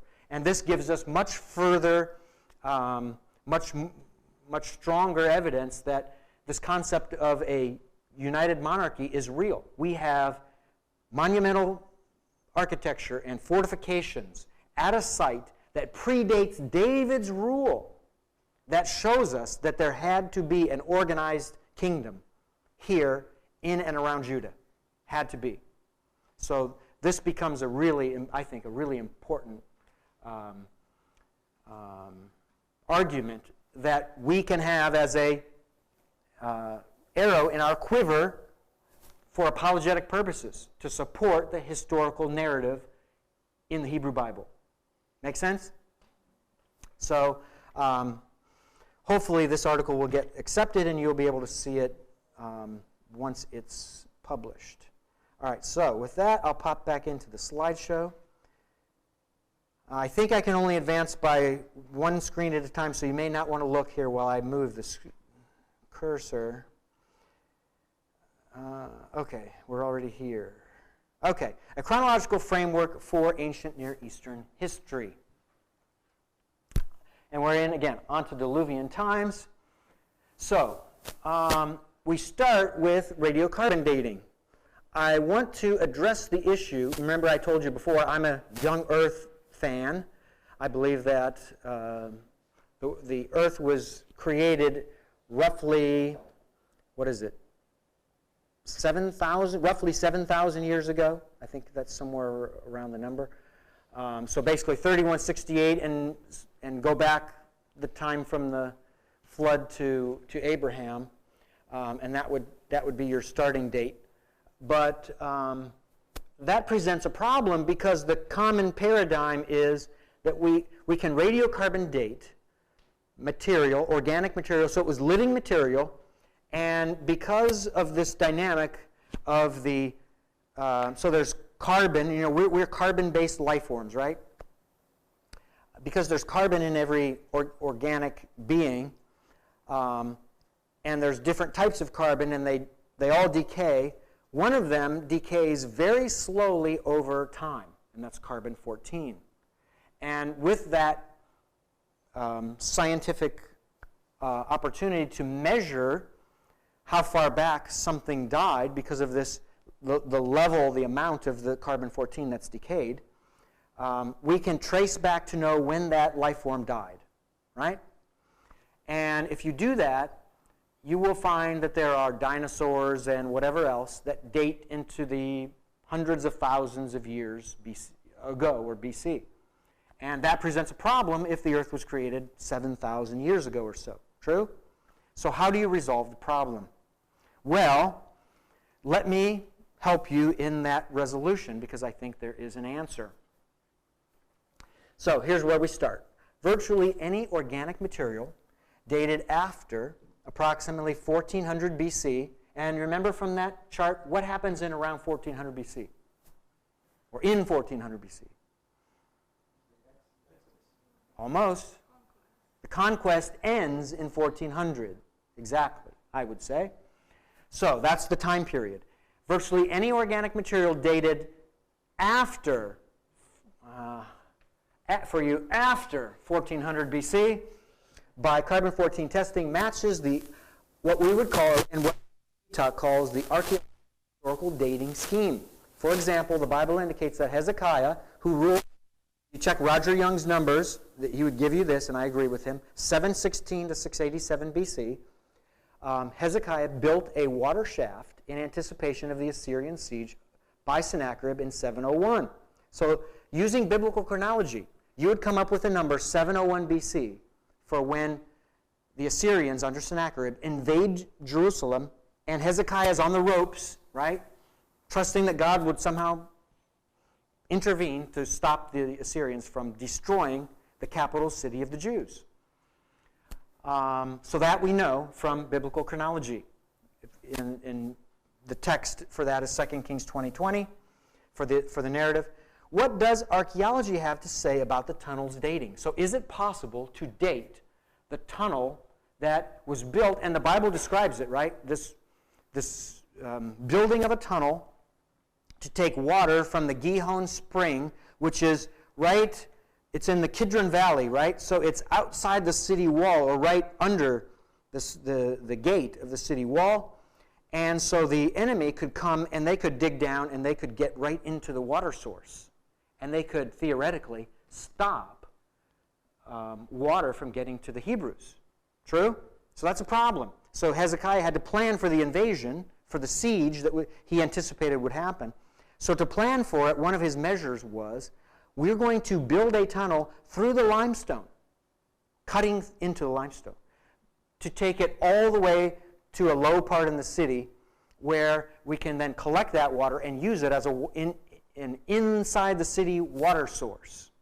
And it becomes the pool that we know of as the Pool of Siloam, right? So they build this waterway. Well, can we test to see when that waterway was built? And the answer is, believe it or not, yes. How? Well, okay, and here's a picture of, I should have shown you this as I was talking, but here's the Gihon Spring down here, and here's the Siloam Pool in the southern part of the city, in the lowest part of the city.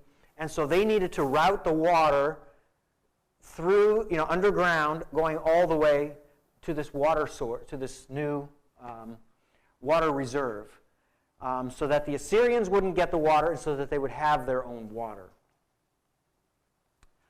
And there's another cutout of it, so you can see the movement, the flow of the water from the Gihon Spring. And here's, I was telling you that the Gihon Spring is right under this gate tower here, and so they had to get the water all the way to this low part of the city. Actually, is this right? Okay, yeah, they're telling us that it's here, but I think it's really over here. Anyway, here is Hezekiah's tunnel. How many of you have been in Hezekiah's tunnel? Oh, wow, virtually all of you. Okay, so you know this place, and you know how fun it is to go through. But it's long. When you get in there, it's pretty long, isn't it? Quite an engineering feat. Okay, there's an article called Radiometric Dating of the Siloam Tunnel, and it was published in Nature, volume 425, in September 2003. A geologist and his colleagues found plant samples under a plaster lining that was laid down in the tunnel when first built. So if you look at this tunnel, what's the appearance of the wall? Is that normal stone that you would expect? Is that the look of normal limestone? No. It's because, and the reason for that is because it was lined with plaster so that it's waterproofed, right? So that means when they built the tunnel, they put the plaster on so that the water would efficiently flow through and it wouldn't seep through cracks and whatever. Okay, that being true, they found underneath this plaster lining plant samples. Plant matter that was trapped inside the waterproof layer dated to 700 BC or slightly earlier, according to the geologist and his team. Flash news point. They are not Christians. They're not trying to prove the Bible. They're just giving you the data. And where does it come to? 700 BC or slightly earlier. What does the biblical chronology number give us? 701 BC for Sennacherib's invasion. Oh my. That is right on par. They wrote, we conclude that the biblical text presents an accurate historic record of the Siloam Tunnel's construction. Okay, number 2. However, a problem arises with the matching of any carbon-14 samples to archaeological historical dating before 1400 BC. So our example, we looked at 700 or so BC. Now we're going back, we're doubling that in the BCs, back to 1400 BC. Egyptologist Manfred Beetok has documented this problem. Well, what's the problem? He says this, and this is his summary. In summation, agreement between carbon-14 and historical chronology in the 14th century BC, and let me tell you what that means. Carbon-14, of course, is the science of testing organic samples and how far back it would show that life form died. The historical chronology is based on all these things that we have from antiquity. We can be fairly certain, based on Assyrian chronological records and Egyptian chronological records and so forth, with some of these ancient cultures, we can be fairly sure about the time period for dating events and king's rules and so forth. That being the case, what Beetok is getting at here is there is a conflict in the evidence between what we get from the carbon-14 measurements and what we know, we've known for decades and decades with all the work that's been done, where that should date chronologically according to our understanding of Egyptology and these other ancient Near Eastern cultural histories. So, and the sharp rise, he says, of an offset a century earlier of up to 100 to 150 years, as well as in the preceding centuries, only shows that the calibrated radiocarbon dates presented by Manning, Bronk, Ramsey et al. Cannot be considered as a series of, where the precision seems to deviate considerably from the 15th century backwards. So what he's saying is, if you measure what we know the dates to be with the organic material and you're after, let's see, you're after 1400 BC, you're after 1400 BC, it works. Just like with the Siloam Tunnel, you go all the way to 700, it works. But 1400 BC, you start to get an offset where the historical dating says it should be this date, but the radiocarbon evidence says no, it's telling us that it's older. And the offset is, in that time period, it's around 100, what do I say here? 100 to 150 years. That's kind of the general time frame of that offset, right? So, that being the case, there was a huge controversy, there has been to this day, a huge controversy in the world of ancient Near Eastern studies. What do you do with this offset? What do you trust? The science or what we already know based on the history and the archaeology and the textual evidence? I didn't add that word there. Textual evidence is all part of that. So, whom do you trust? This conclusion is the more cogent one, as within the historical chronology of the 18th dynasty, with its dense network of renal and geological data, nobody could claim that a mistake of more than 100 years could have mounted up from the Amarna period to the early Thutmosids within a century. So what he's saying is we know Egyptology well enough that you can't just fudge 100 or 150 years of time and pretend you can just, with a magic wand, make it go away, which is what, quite frankly, David Rohl tries to do in many cases. Can't do that. And Beetok, he's in his 80s now. He must be in his 80s. He's a by-the-book guy. He is a good archaeologist, okay? And he is a great publisher, too. He says this, under such auspices, one has to ask if it would not be worthwhile to investigate if a systemic failure in the Mediterranean carbon-14 evaluation could be discovered. In other words, is there some kind of problem in how we're dating things in the Mediterranean with carbon-14 dating? Is there something going on that's creating this problem? Or if the absorption 14 was for environmental reasons different, and here's where it really gets fun. Could it be, he's saying, could it be that the carbon-14 process for environmental reasons was different from the 15th century BC backwards? Probably, we do not know what may affect radiocarbon and its evaluation process. So at the end of the day, he's saying, We really don't know why this problem exists. We know the problem exists. We can't just pretend the problem doesn't exist. Maybe there's something wrong with our understanding of things. So, a few years back, I was at a conference in Chicago, an ASOR conference, an annual conference. I was with Bryant Wood and Roger Young, the three of us. Went to this plenary session, it was the plenary session, the initial plenary session. Bitak was the speaker.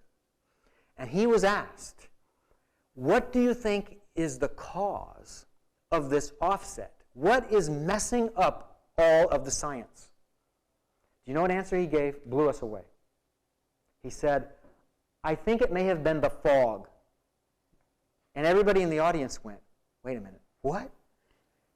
Sure enough, he said, the fog. He was suggesting that in northern Egypt, in Egypt at the time, that a fog was disrupting the system for being able to accurately get carbon-14 to work out to the correct dates that it should work out to. Well, if that's the case, then it should be the same problem everywhere, so there should be fog everywhere, right? That answer just didn't jive. It didn't make any sense. And how does fog interfere with radiocarbon dating? How does it interfere with the decay of carbon-14 over time? You can't prove, I don't think you can prove that fog has that power, that ability. So the bottom line is BTOC does, or at least at the time, did not know what is causing this offset. All he knew is that this offset was a problem. Okay? Now, let's move forward in time. So that's 2003 when he writes this.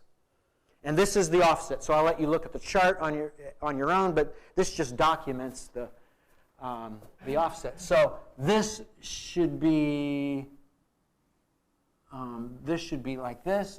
These should be even. These should be even. These should be even. See how that works?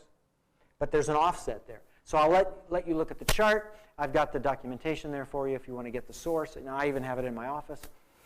So this carbon-14 anomaly before 1400 BC appears at locations other than Egypt. So since he wrote that, there's been other problems documented with this offset.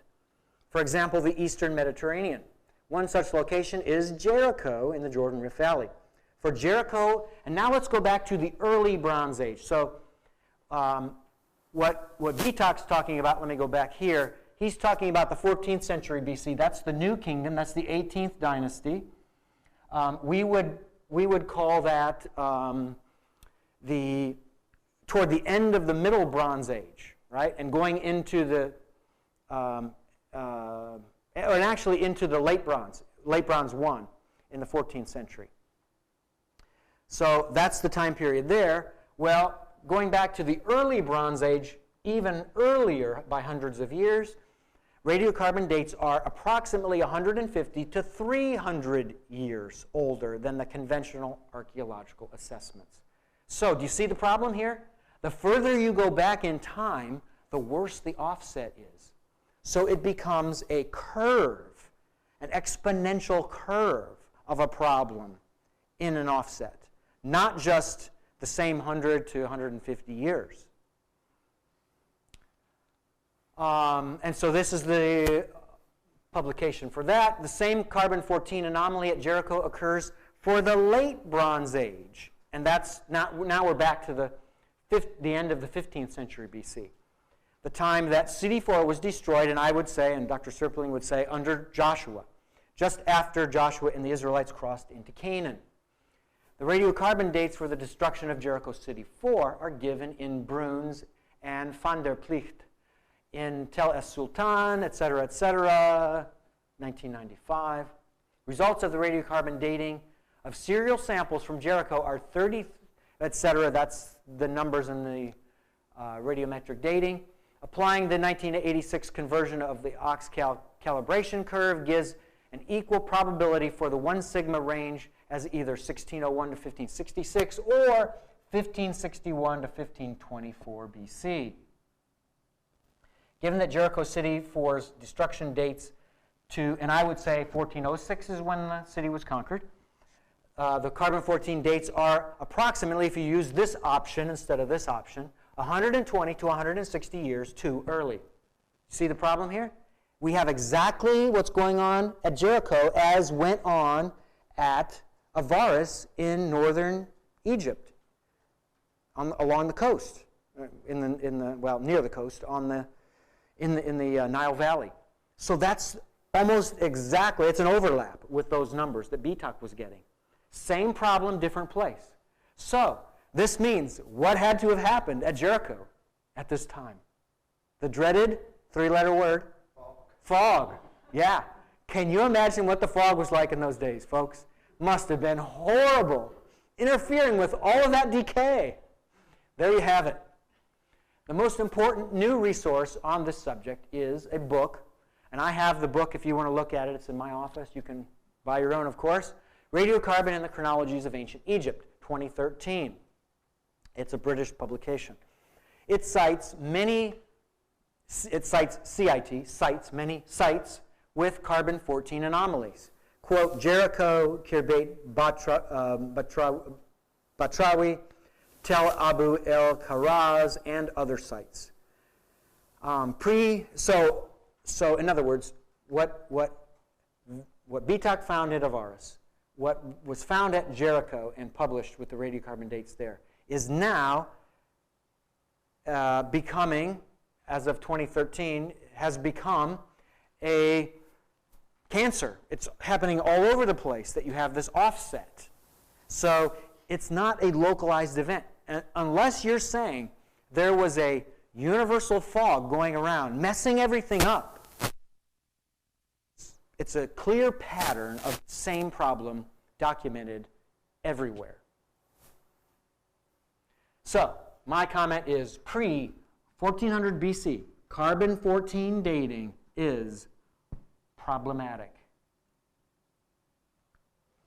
Another problem created by the carbon-14 anomaly is the overdating of the length of archaeological periods. Also on page 95 of the Oxbow book is the statement that researchers reported in 2011 that the dates of the early Bronze III in Canaan and Israel reach from 2900 BC to 2400 BC, a huge span of 500 years. And here in yellow, 200 years longer than the standard dating allows. So if you use radiocarbon to determine how long your archaeological period is, you take the normal length that's been assigned to that by archaeologists, and you have to add to it 200 years. In other words, the radiocarbon problem with individual samples, that problem also exists as a problem when you try to date periods of time and call it an archaeological period. So that's telling me you're getting problems from all over. So this isn't just, okay, this is like the five-headed hydra. How many headed hydras did Hercules have to fight? You cut off one head and two more sprout. That's the idea, okay? We're able to see from all these different views that there is a major problem going on. It's not just a one-headed monster. It's everywhere. And it's affecting everything. And so the entire enterprise of carbon-14 dating before 1400 BC is connected to problems with dates and periods of time that are measured. The only logical solution, and of course that begs the question, right? How do you get out of the problem? How do you solve the problem? And I think there's an answer. The only logical solution to the carbon-14 anomaly, and that's my word, not BTOC's, is found in an illumination of biblical history and chronology. So, first, the ages of pre-flood, post-flood patriarchs. What happens to the lifespans of people before versus after the flood in the Bible? Do they go up, or do they start living much longer lives after the flood? No. Shorter. And it's pretty much a steady flow downward, isn't it? It's maybe like this, but it's downward. Where does it bottom off?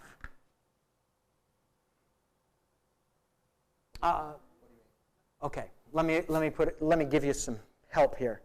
God promised in Genesis 6, which we'll be looking at a little bit, but not at this passage, where this passage is. God promised that He was so fed up with mankind and his evil that from now on His years would be 120.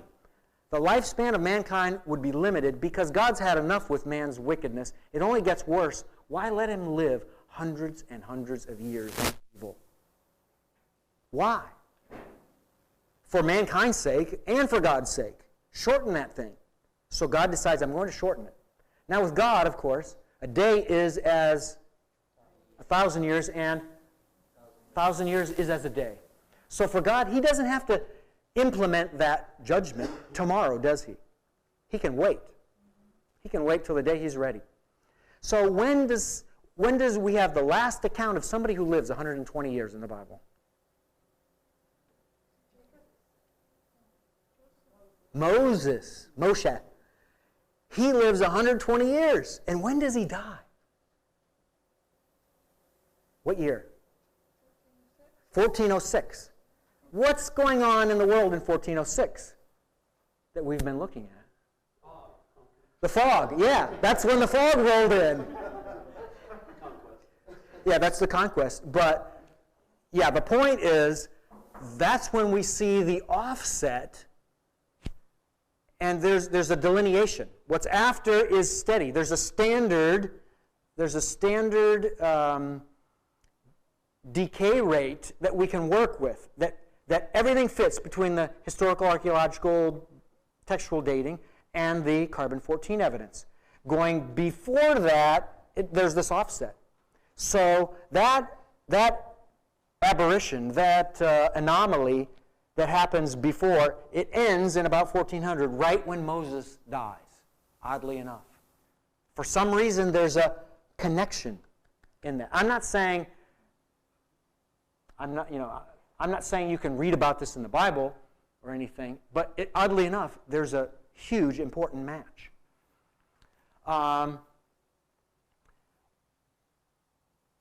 The effects of radiation on post-flood Earth. It's possible that there was a potential change in the rate of carbon decay. What if, in the pre-flood world, you had a different dynamic in the relationship between the sun and the earth? And of course, the earth is protected by what from the sun? What protects us? What keeps us from being burned to shreds? Yeah, the atmosphere, but technically even bigger than this, even more concentrated, more focused. It's a sphere.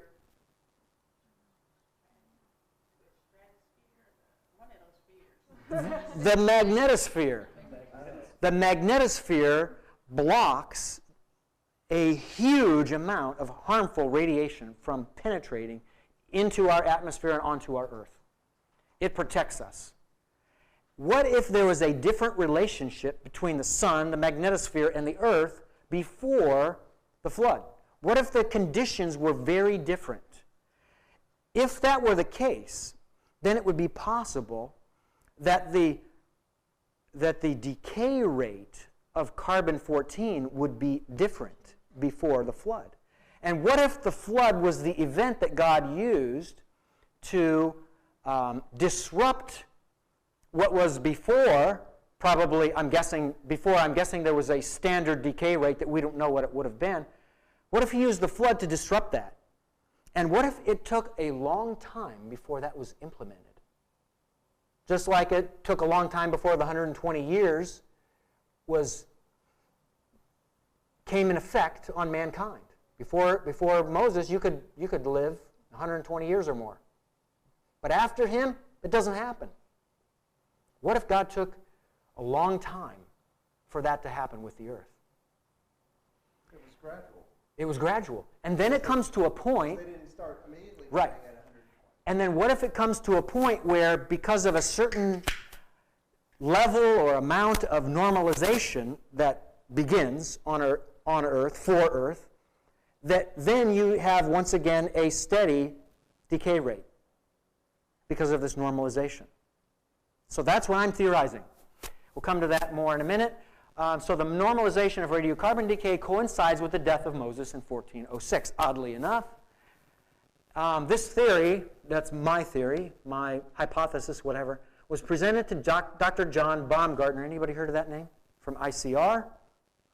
A key figure in the 8-year research project known as RATE, Radioisotopes and the Age of the Earth. And he replied to me when I told him this theory, everything I told you basically, he said, most definitely, our conclusions suggest that the renormalization, as you are calling it, of the atmospheric carbon-14 level during that interval between the flood and about 1500 BC should have been smooth, or to use your word, gradual. Yes, our conclusions definitely imply that the older the actual age, the greater the difference ought to be between the actual date and the date provided by radiocarbon measurement. What is he saying here? This exponential change should be worse and worse and worse as you go back in time, which fits exactly with the radiocarbon evidence that we've been coming up with in the Mediterranean. True? It all fits perfectly. So this may be the reason why radiocarbon dating from 1400 BC and earlier is disrupted, is inaccurate, and it exponentially goes off the chart, which is why dinosaurs are carbon dated to 100,000 years ago or whatever the number is. I haven't looked at the number lately. True? And so it would fit if that dynamic takes place as you go back further in time. The archaeological community is split down the middle with conservatives such as, so now we're talking about the non-Christian world, with conservatives such as BTOC favoring fixed historical dating over carbon-14 figures when going back beyond 1400 BC. On the other side, the mostly younger, and I love being young, because you're right about everything when you're young. You know everything, don't you? Just ask my 22-year-old. He'll tell you he knows everything.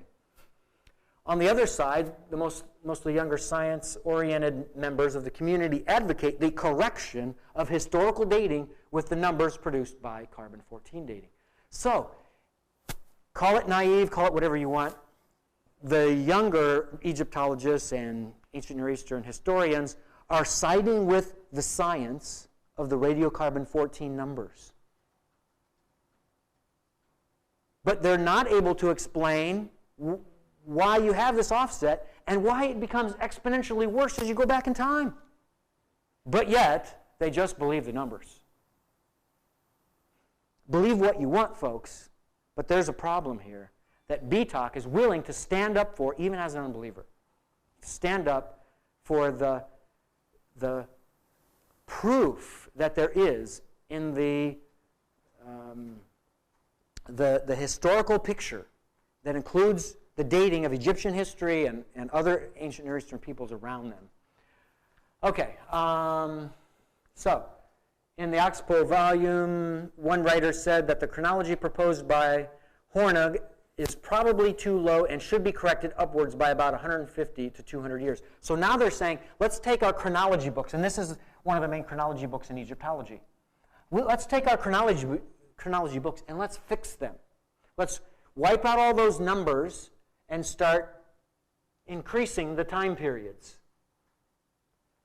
You can't just do the David Rohl thing and create time or cut it. For David Rohl, of course, he wants to cut the time. They're wanting to add to the time. Neither one works. Without consulting biblical history, this is an IMHO moment here, no resolution will come to these two sides. You can only explain this with the Bible. No other way. Only the Bible. That's my view. Okay, any question on that?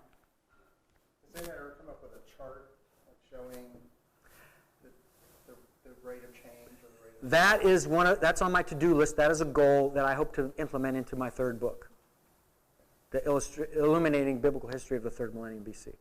If I can come up with what would define that curve, then it can give us good figures to be able to get right, proper dates for things that are carbon dated as being way exponentially more, earlier. Yes, sir, Charlie.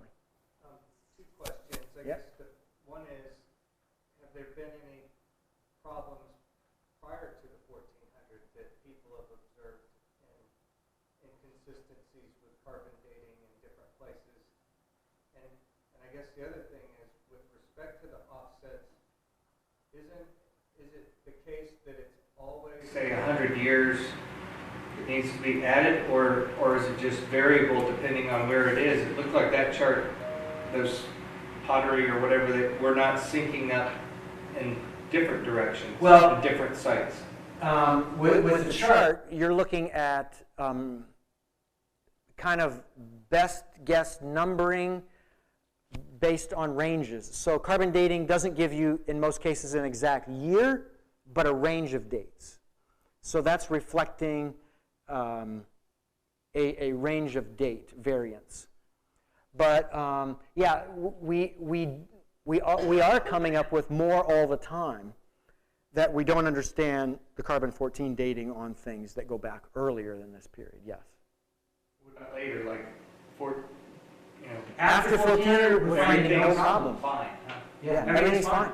And in fact, later in the course, when I go through Kayafa with you, I will show you how the radiocarbon dates put us in a really specific narrow window of time for the destruction of not only the destruction, but the inhabitation and the destruction of the site of Khirbet Kayafa. And it's all right around 1000 BC. And it fits biblical chronology perfectly then. So 700 BC fits perfectly. 1000 BC fits perfectly. 1400 and earlier, all bets are off. Dr. Strickland. I concur. I'll give you an example that just got hot off the press. We just got some new carbon dates in.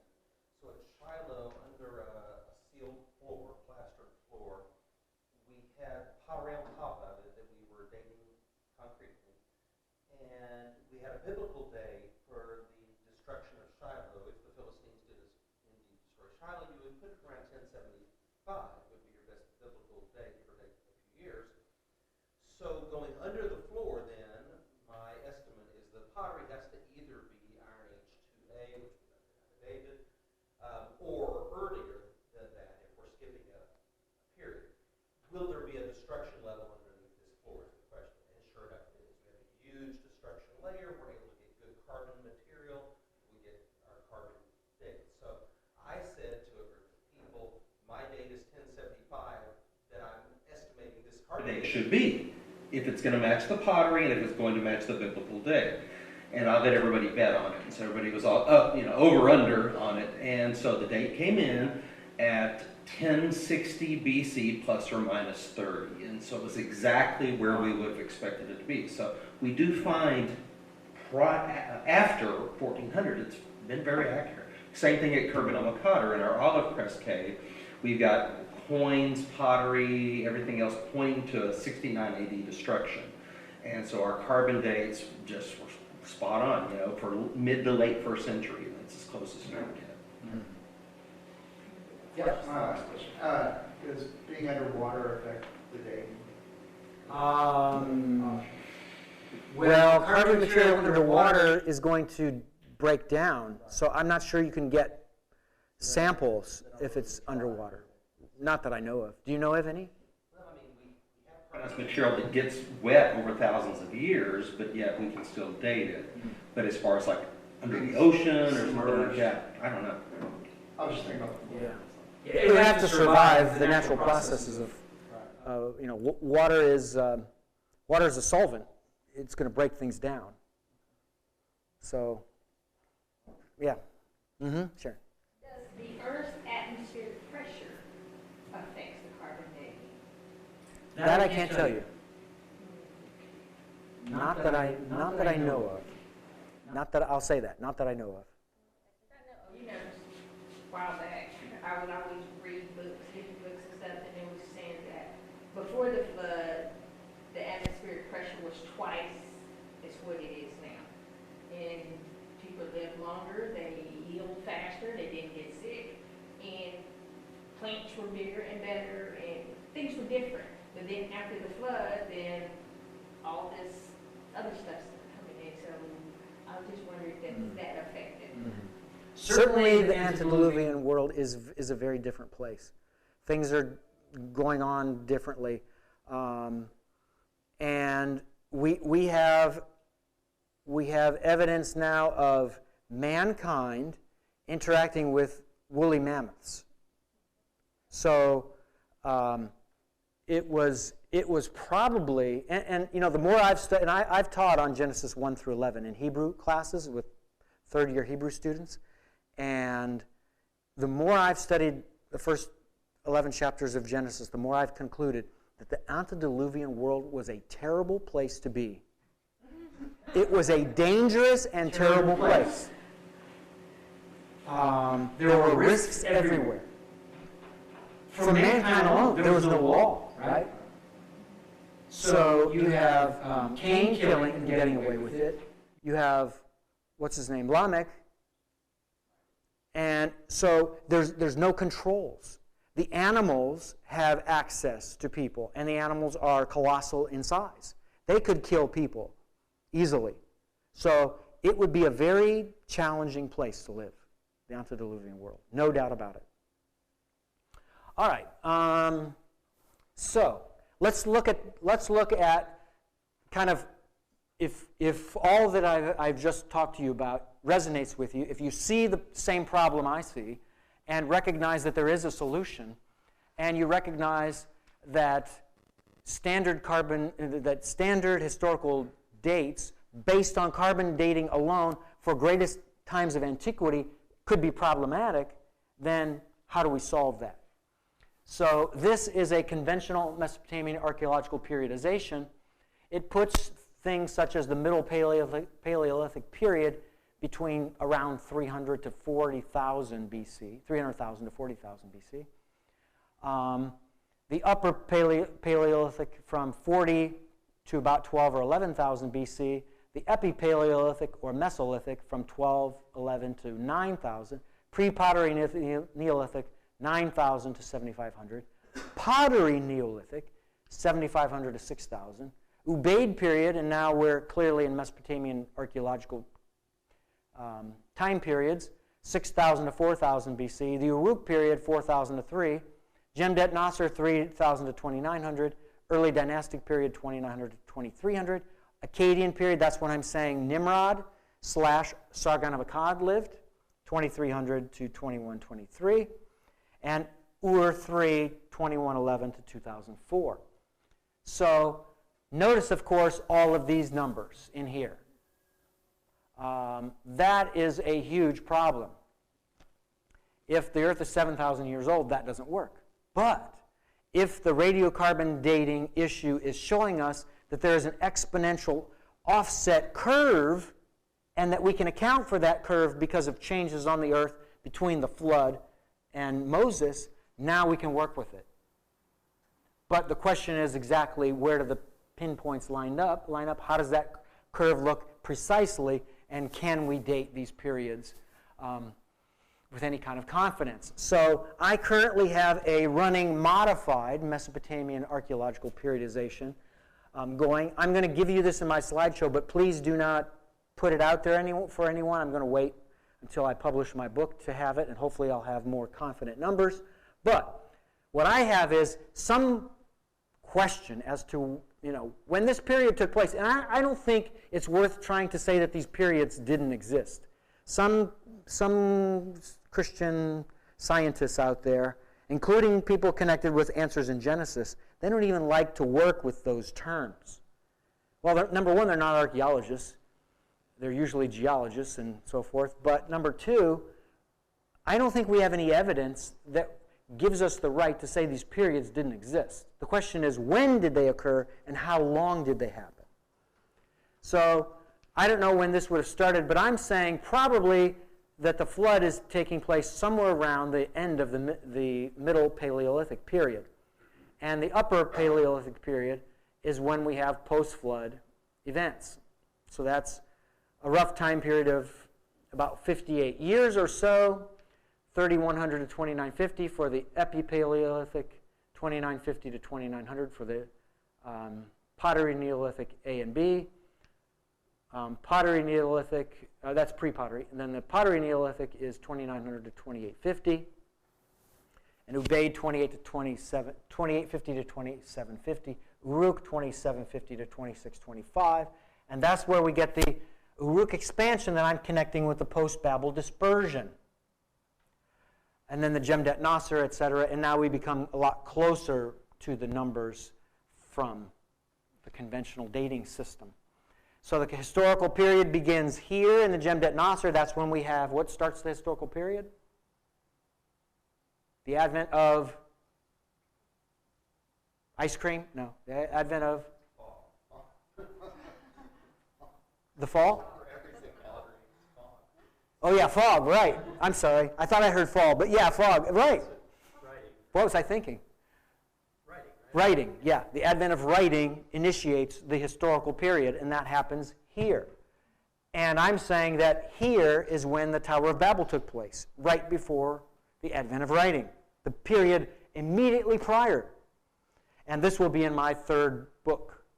I'll have a chapter on trying to prove that to you. And maybe we'll be talking about it next week some. We may have time to talk about that next week. All right. And so that's the modify, universal. Oh, note one thing here, that according to conventional dating, Neanderthals, and we're going to get into this now in a minute, soon, died off in about 40,000, 39,000 BC, somewhere in that ballpark. Depending on the scholar, it'll be right in that area. So hold off that number, or that connection, and let's see if we can get to that. So let's talk about the sons of God. The sons of God are mentioned in, okay, this is a technical term in the Hebrew Bible. It's B'nai Elohim. B'nai Elohim, sons of God. It's a construct between two nouns, if you like, in Hebrew. And it's used in the book of Job. What happens, who or what are the sons of God in the book of Job? Chapters 1 and 2.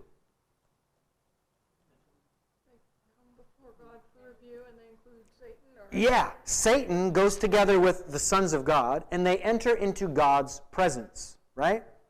And what do there? Happy things? They throw a party? Yeah, they give reports, and in this case, related to this book, they do what? Yeah. Bingo! He's not your man, God. If anything bad happens to him, he falls right off the surface of the earth. He is not going to be faithful to you.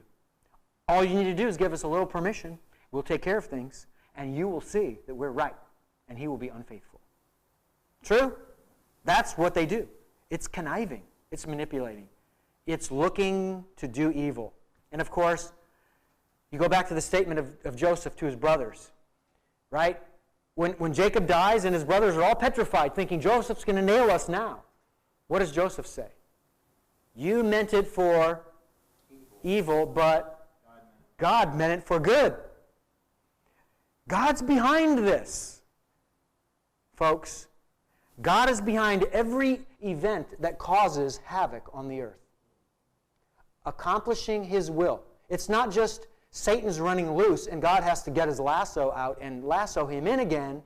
It's God has greater purposes, but he uses Satan and his evil henchmen to accomplish his greater will for greater good, even though we can't always see it ahead of time. God is the one behind everything that goes on the earth. Everything. He's not the author of evil. He's not a participant in evil, but he has these, excuse the term, knuckleheads who do that stuff for him.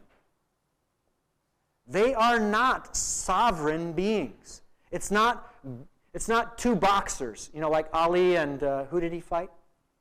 Frazier. It's not like Frazier and Ali who are, equals here. It's God, the King of Kings, and this created being, Satan.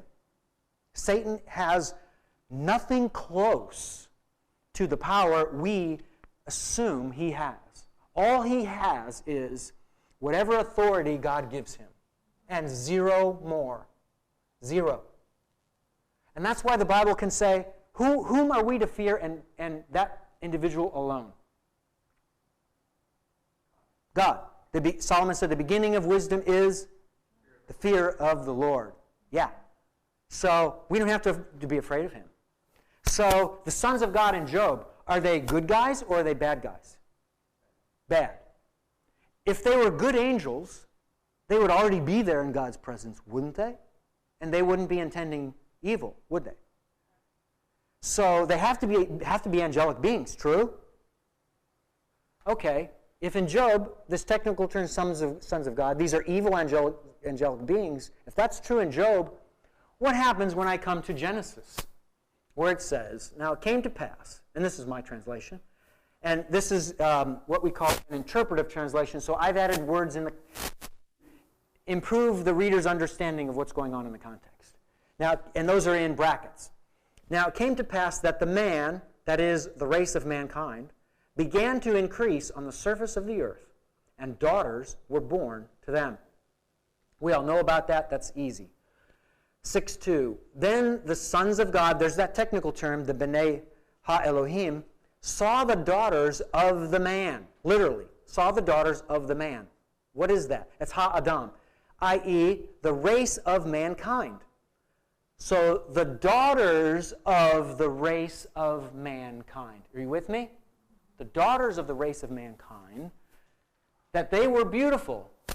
So they took wives for themselves from all whom they had chosen. So whoever the sons of God are, they are different than the daughters of mankind. They're qualitatively different individuals. They're anomalies, if you will.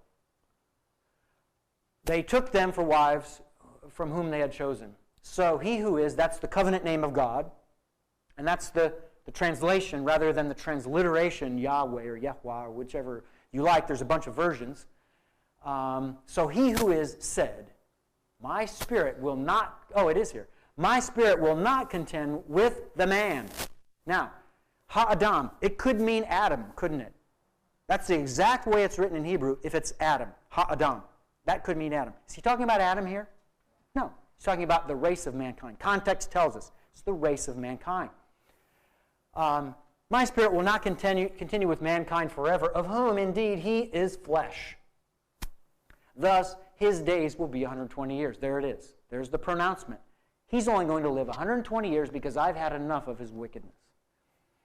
The fallen ones, translation rather than transliteration, the fallen ones from naphal, the verb naphal, in the participial form, the fallen ones were on the earth in those days and afterwards also, when the sons of God were going into the daughters of the man. So, fallen ones were on the earth in those days and afterwards also, when the sons of God were going into the daughters of mankind. So the sons of God, that's these guys up here going into the daughters of mankind, right? The question is, are these individuals the same ones or different than the sons of God?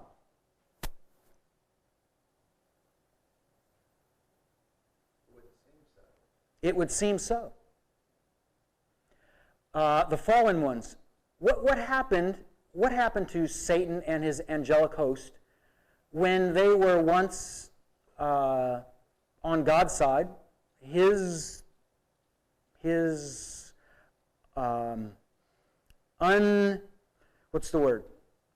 untainted angels, what happened to them from being in God's presence? They're kicked out. They fell. They became fallen ones, didn't they? So I suggest to you that the author is using different words to nuance different facets of these individuals so you can see more sides to them. The fallen ones, the fallen angels, were on the earth in those days, and afterwards also when equals one another, when the sons of God, technical term for evil angelic beings, who were created by God for his purposes, were going into the daughters of mankind, which was this devious, spurious, physical interaction, and they sired offspring to them. They, not the offspring, they, that is the sons of God, the fallen ones, were the powerful ones. And this term, Giborim, it's used of the mighty men of David. The mighty men of David are Giborim. They do great feats. They perform great feats for David and for the Israelite nation. And they're recognized for their great feats, aren't they? And they're rewarded by David for them. So the tendency we have is to see this term Giborim and think to ourselves, these are good guys, mighty men. And that's in most of our translations. Well, my thing is this. There's baggage loaded with the term mighty men. If you use it in this translation here, as if to imply they're good, and they're not. Giborim, who else is a Gibor? God. Who? Well, in El Gibor, in Isaiah 7 or 5, right? He shall be called mighty God, El Gibor. Okay. Right. So it's a term that's a versatile term. It can be used of good, those who are good like God, like the mighty men of David, or it can be used of our old friend. Who is Sargon of Akkad? Nimrod. What's Nimrod called? A Gibor. And I suggest to you that that's a bad translation, because we have this loaded idea that it's a good guy, a mighty man, a good guy. No. Nimrod was a powerful one. That's what he was. That's a better word to use. He was a powerful one. But there's zero good in Nimrod. Zero. So that same term is used here. It's not a positive connotation. So I use the term once again, the powerful ones. They, the sons of God, were the powerful ones who were from eternity. What does that mean? They were from eternity. So, wait. Okay, in fact, if you were, we have a problem here. Some people interpret where do I want to look here? Okay, the offspring. Some people want to say that the offspring are the ones, or the they here, who were the powerful ones. But, the big problem. Were these offspring from eternity? Yes, no, or maybe? No! They were just created in this spurious cohabitation act. They're born. They can't be these ones. So the they here has to go back to the sons of God. Make sense? So they, the sons of God, the fallen ones, were the powerful ones. Doesn't mean they're doing good deeds like David's men, but they were powerful, who were from eternity. Well, if they are evil angels, it makes sense that they're from eternity, doesn't it? Because they're before the creation of everything else. And then it says males, not men. It doesn't use the word men as in mankind. It's not Hadam or any other word that's used of mankind. It's used specifically as a male versus a female. So if you have a cow, that cow's never going to be a person. But the cow's going to either be, well, I guess if it's a cow, it's a female. But its friend, right, the bull, is always going to be a male, isn't it? And that word the Bible can use all the time, as much as it wants, of a male versus a female. That word is used here. They're not called people. They're called males, not people. Who are called people? Starting with what person? Adam. And everybody from him is a person. These people, these individuals are not called people. They're called males. The ones who went into the daughters of mankind. So, do you see what's going on here? These are evil angels who are creating havoc on the earth.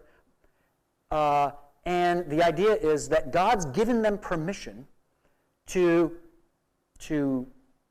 formulate into human flesh, if you will, and to have all of those physical capacities and capabilities and faculties to literally actually be able to cohabitate with a daughter of mankind and have a child spawned from that relationship. Does that sound crazy? Yes. Does it sound like something I don't want to believe is true? Yes. But guess what, folks? I can't get away from the biblical text. That's what it's telling me. And I think the reason why you have this other view that exists out there that the sons of God, it's this godly line of Seth versus this ungodly line of Abel, that's created because people don't like this. They just literally, Christians, do not, and before them Jews, do not like the idea of this scenario.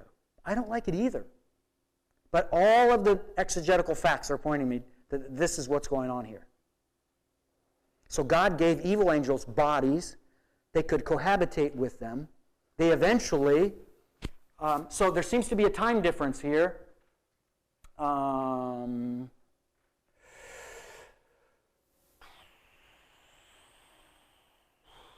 Okay, they were on the earth in those days, back before, in the early times before the flood, and afterwards also. So that's an emphasis to say they were there for a long period of time. There was the beginning days, and then afterwards also, when they went into the daughters of mankind. So it seems to be that they were around even for longer than they started cohabitating with daughters of mankind. So they were there for a long period, wreaking havoc, causing problems, doing evil. Mm-hmm. So when do the giants come on the scene? Aha! That is a good question. There is no actual, in the Hebrew, there is no actual use of the term giant. The word giant and the concept of giants, it comes from, Numbers 13:33 or something like that. Is that the passage somewhere in there? Where the Israelite spies are looking in the land of Canaan, and they look all around and they see these Canaanites and say, wow, these dudes are big.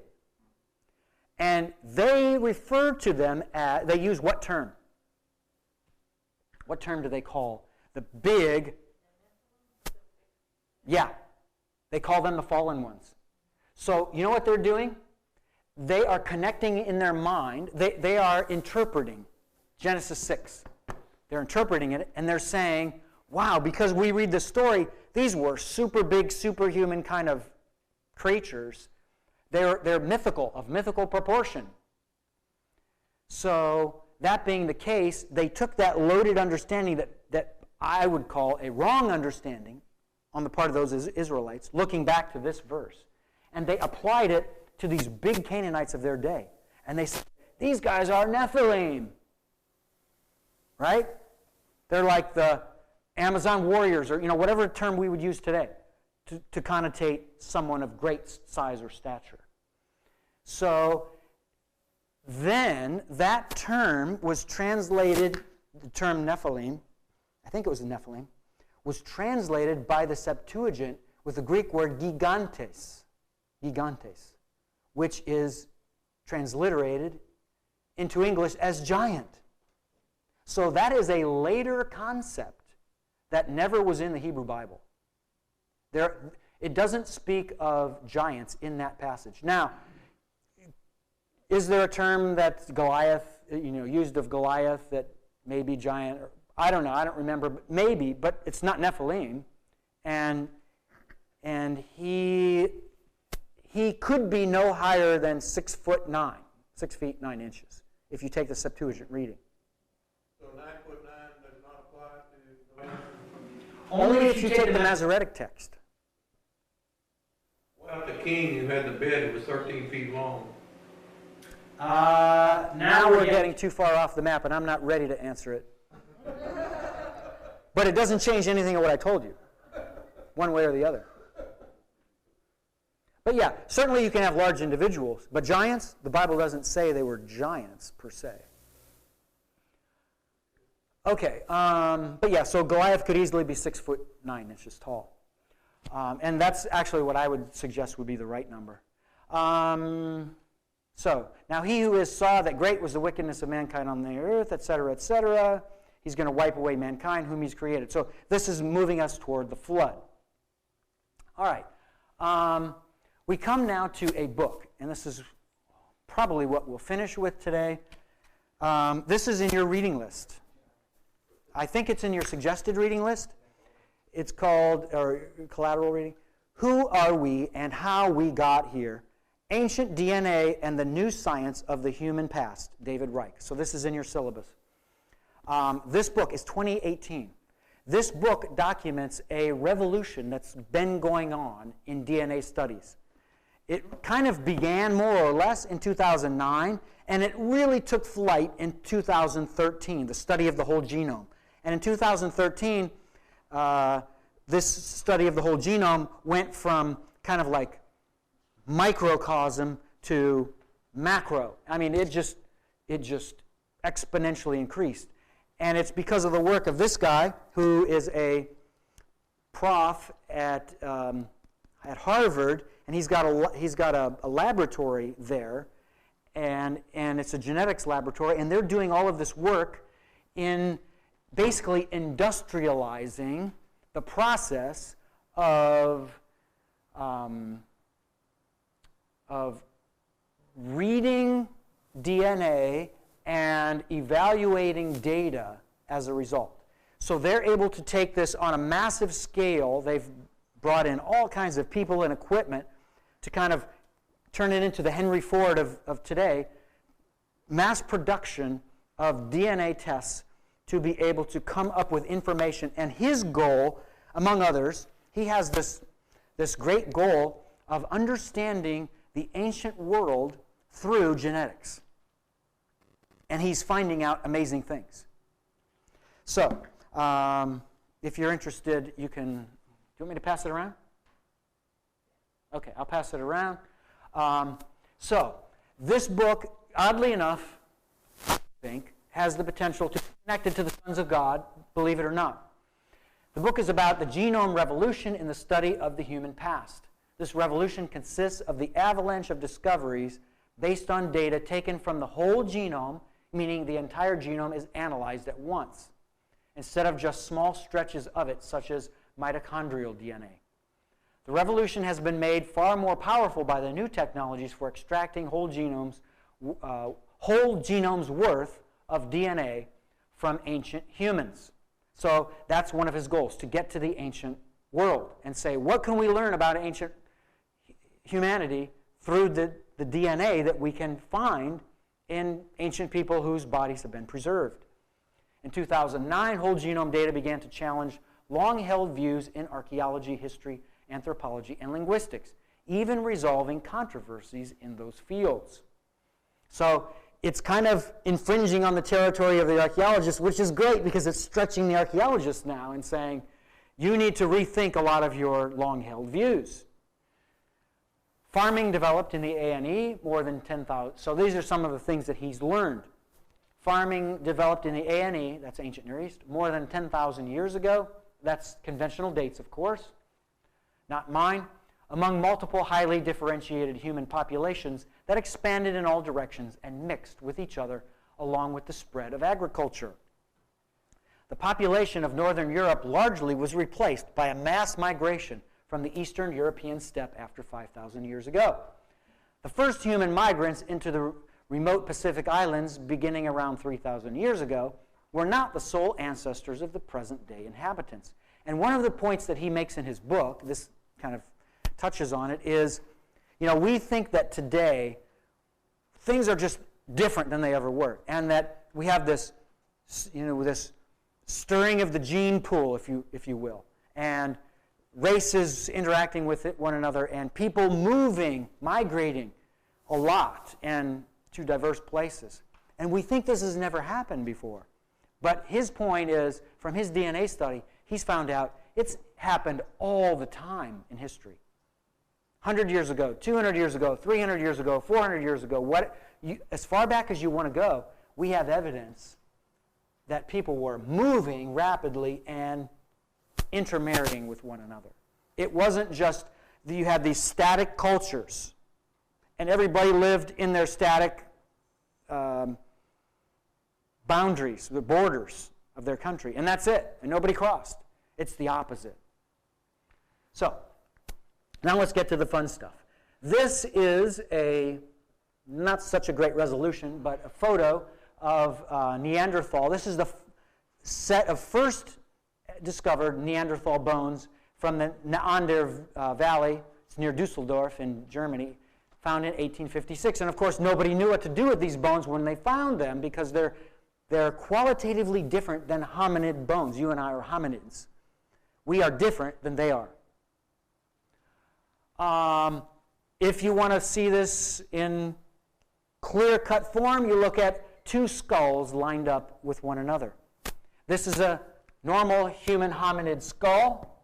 This is a normal, if you will, Neanderthal skull. You see that their heads protruded far further back than a normal hominid does. True. The jawbone structure is different. The eyebrow bones are different. All kinds of differences between hominids and Neanderthals. So, $65,000 question, of course, is for you as a Christian, who or what are the Neanderthals? Right? At the end of the day, it's something, we don't want to just put our head in the sand like an ostrich and pretend it doesn't exist. It exists. Let's do something with it. What is it? Who is it? When did this guy live, or these people, the Neanderthals? Well, back to Reich.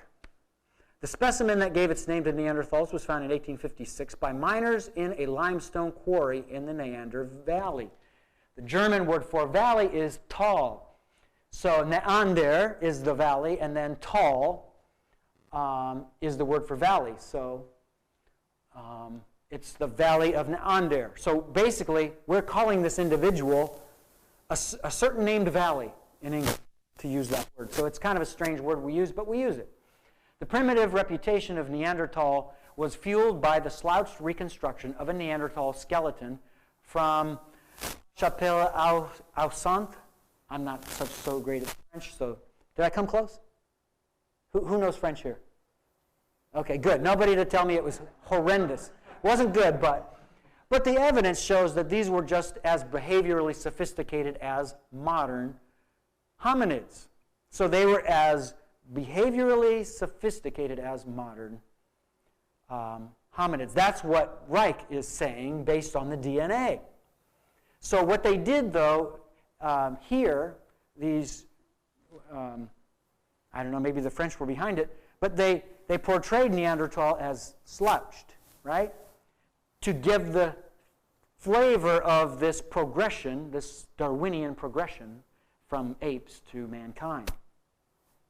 Both Neanderthals and hominids fashioned stone tools using a technique known as lavalois, something like that, requiring cognitive skill and dexterity. Flakes are struck off of carefully prepared rock cores, so the craftsperson must retain in his or her mind an image of how the finished product will look. So what you're doing by creating, making these flakes and trying to create a sharp edge, you're intelligently anticipating what the future and the final product is going to look like. So along the way, every step of the way, you're preparing for that and further crafting it to reach that conclusion. So there is an important mental capacity that's involved. Neanderthals are not monkeys, folks. It's not possible. There's evidence that Neanderthal provided for their sick and elderly. Neanderthals differ much more from any modern hominid. This is important. They differ much more from any modern hominid population. You pick one of your choice. They differ much more than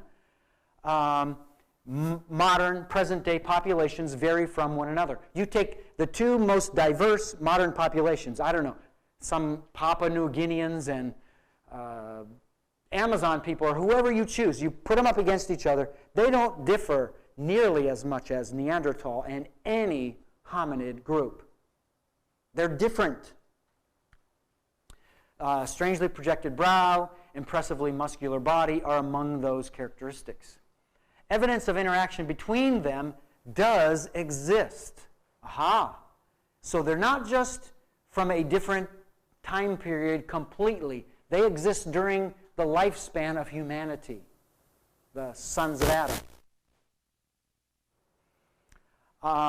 The most direct evidence is from Western Europe, where Neanderthal-type stone tools gave way to tools typical of hominids. Meetings also took place in the ancient Near East. You can go for evidence to the Carmel mountain range in Israel, or in Asia to the Altai mountains of Siberia. We had a student when I taught in Novosibirsk Biblical Theological Seminary in Siberia. He was from the Altai region. So I know that place where it is. So you look at the evidence from either one of those places, and you will see that meetings took place between, among other places, between Neanderthal and hominids. In some cases, Neanderthals were advancing as hominids were retreating, which could point to conflict between the two. Eventually, Neanderthals went extinct not only in the A&E, but also throughout Eurasia. So they died out. That's the bottom line. As for interbreeding, there is skeletal evidence of hybridization. Oasa Cave in Romania shows signs of forms that were intermediate between Neanderthals and hominids. And here it is. This is from the, what did I call it? The Oasa Cave in the Carpathian Mountains in Romania from 2004. Evidence of interbreeding between Neanderthal and hominids. Wow. Mitochondrial DNA data analysis proved that Neanderthals' DNA type was outside the range of present variations in hominids. They're not part of our natural line. That's the point. Woo, that's what DNA shows. They're not part of our natural hominid DNA line. And Neanderthals shared material line ancestors with human beings. The DNA evidence could not exclude up to about 25% contribution of Neanderthals to the DNA of present-day non-Africans. So Africans seem to be the one people group, the main or one people group, who do not have Neanderthal DNA. They don't have it in them. But in most other groups, there's a small percentage. And so many people today have a percentage of Neanderthal in them. I'm guessing you could get your DNA checked and find that out. If modern humans outside Africa today do have substantial DNA, substantial Neanderthal ancestry, there are only one or a, these are the words of Reich, not mine. There are only one or a few women who lived at that time who were lucky enough to pass down their mitochondrial DNA to present-day people. Did you get that? So, and he couldn't believe this was true when he found out it was true with DNA. So what he did was he tested everything. He completely cleaned the lab. He changed the circumstances for the tests. He had studies done, DNA studies done at other labs with the same material, different samples taken from the same corpses and whatever. He was looking to fix the problem because it seemed too odd, too strange, that all of the people today in the world who do have Neanderthal in their ancestry, all of them get it through one or a few women. Whoa, one or a few women. Hold that thought for a moment. The view that Neanderthals and hominids did not mix remained scientific orthodoxy until Pabo and his team extracted DNA from the whole genome of a Neanderthal. His laboratory sequencing of high-quality Neanderthal genomes also demonstrated that the interbreeding of Neanderthals and hominids was with true Neanderthals, not some distantly related groups. So basically, they verified, yes, there was interaction between Neanderthals and hominids. All of this data from DNA evidence strongly suggests the possibility that the sons of God, the fallen ones, the powerful ones, could be synonymous with Neanderthals. First part of the connection. if all different people groups of today who have Neanderthal ancestry go through 1 or 2 or 3 women, how can that fit biblical history? Can it fit? Yeah, it can. How? What event? What event limited the amount of women who were alive on the earth? The flood. How many women did we have, and who were they? 4. The wife of Noah and his sons. Now, if the wife of Noah has pure non-Neanderthal lineage, and Noah does, what about the 3 daughters-in-law? Do we know that all of them did? Well, certainly if Noah's wife and all of the other 3, Noah's wife and all the other 3, if they all had the Neanderthal DNA in them, then you couldn't have this, could you? We would all, including the Africans, we'd all have DNA of Neanderthals, but we don't.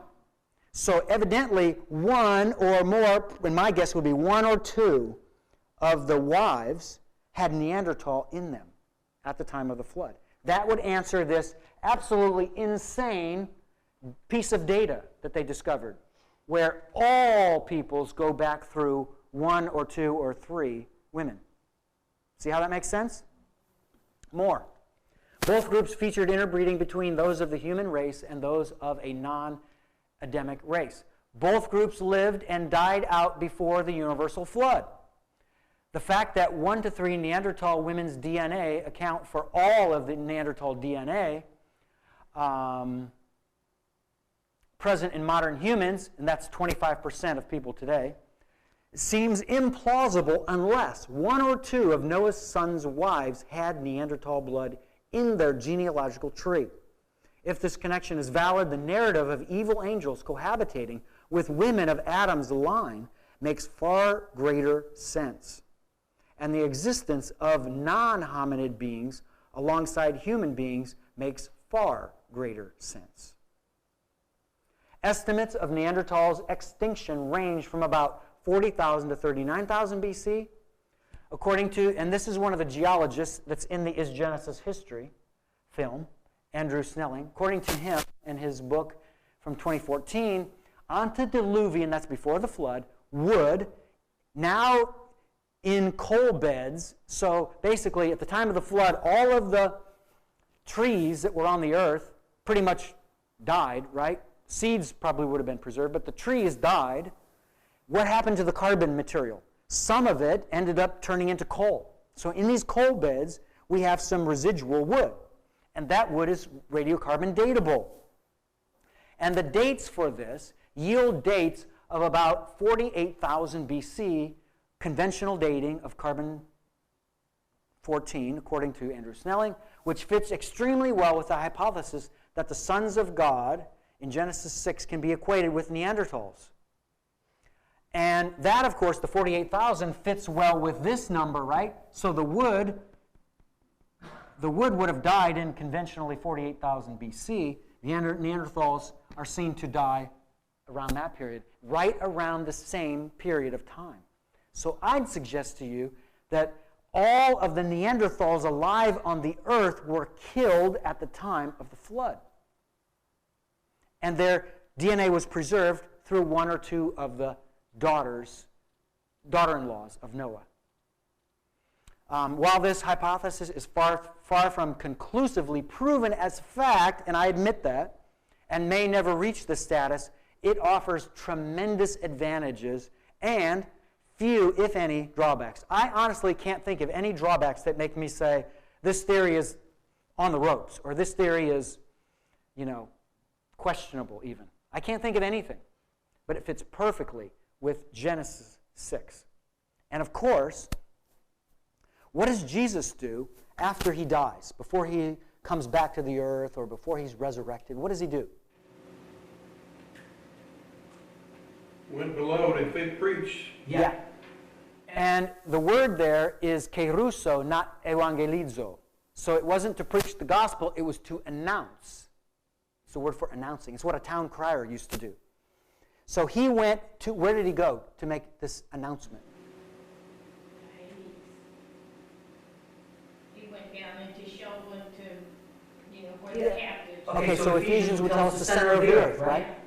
So there's a place within the center of the earth where dead spirit beings evidently were for sure, if not are, existing, right? And he went there and he made an announcement. 1 Peter tells us what? About Jesus going down. About speaking to individuals, spirit beings.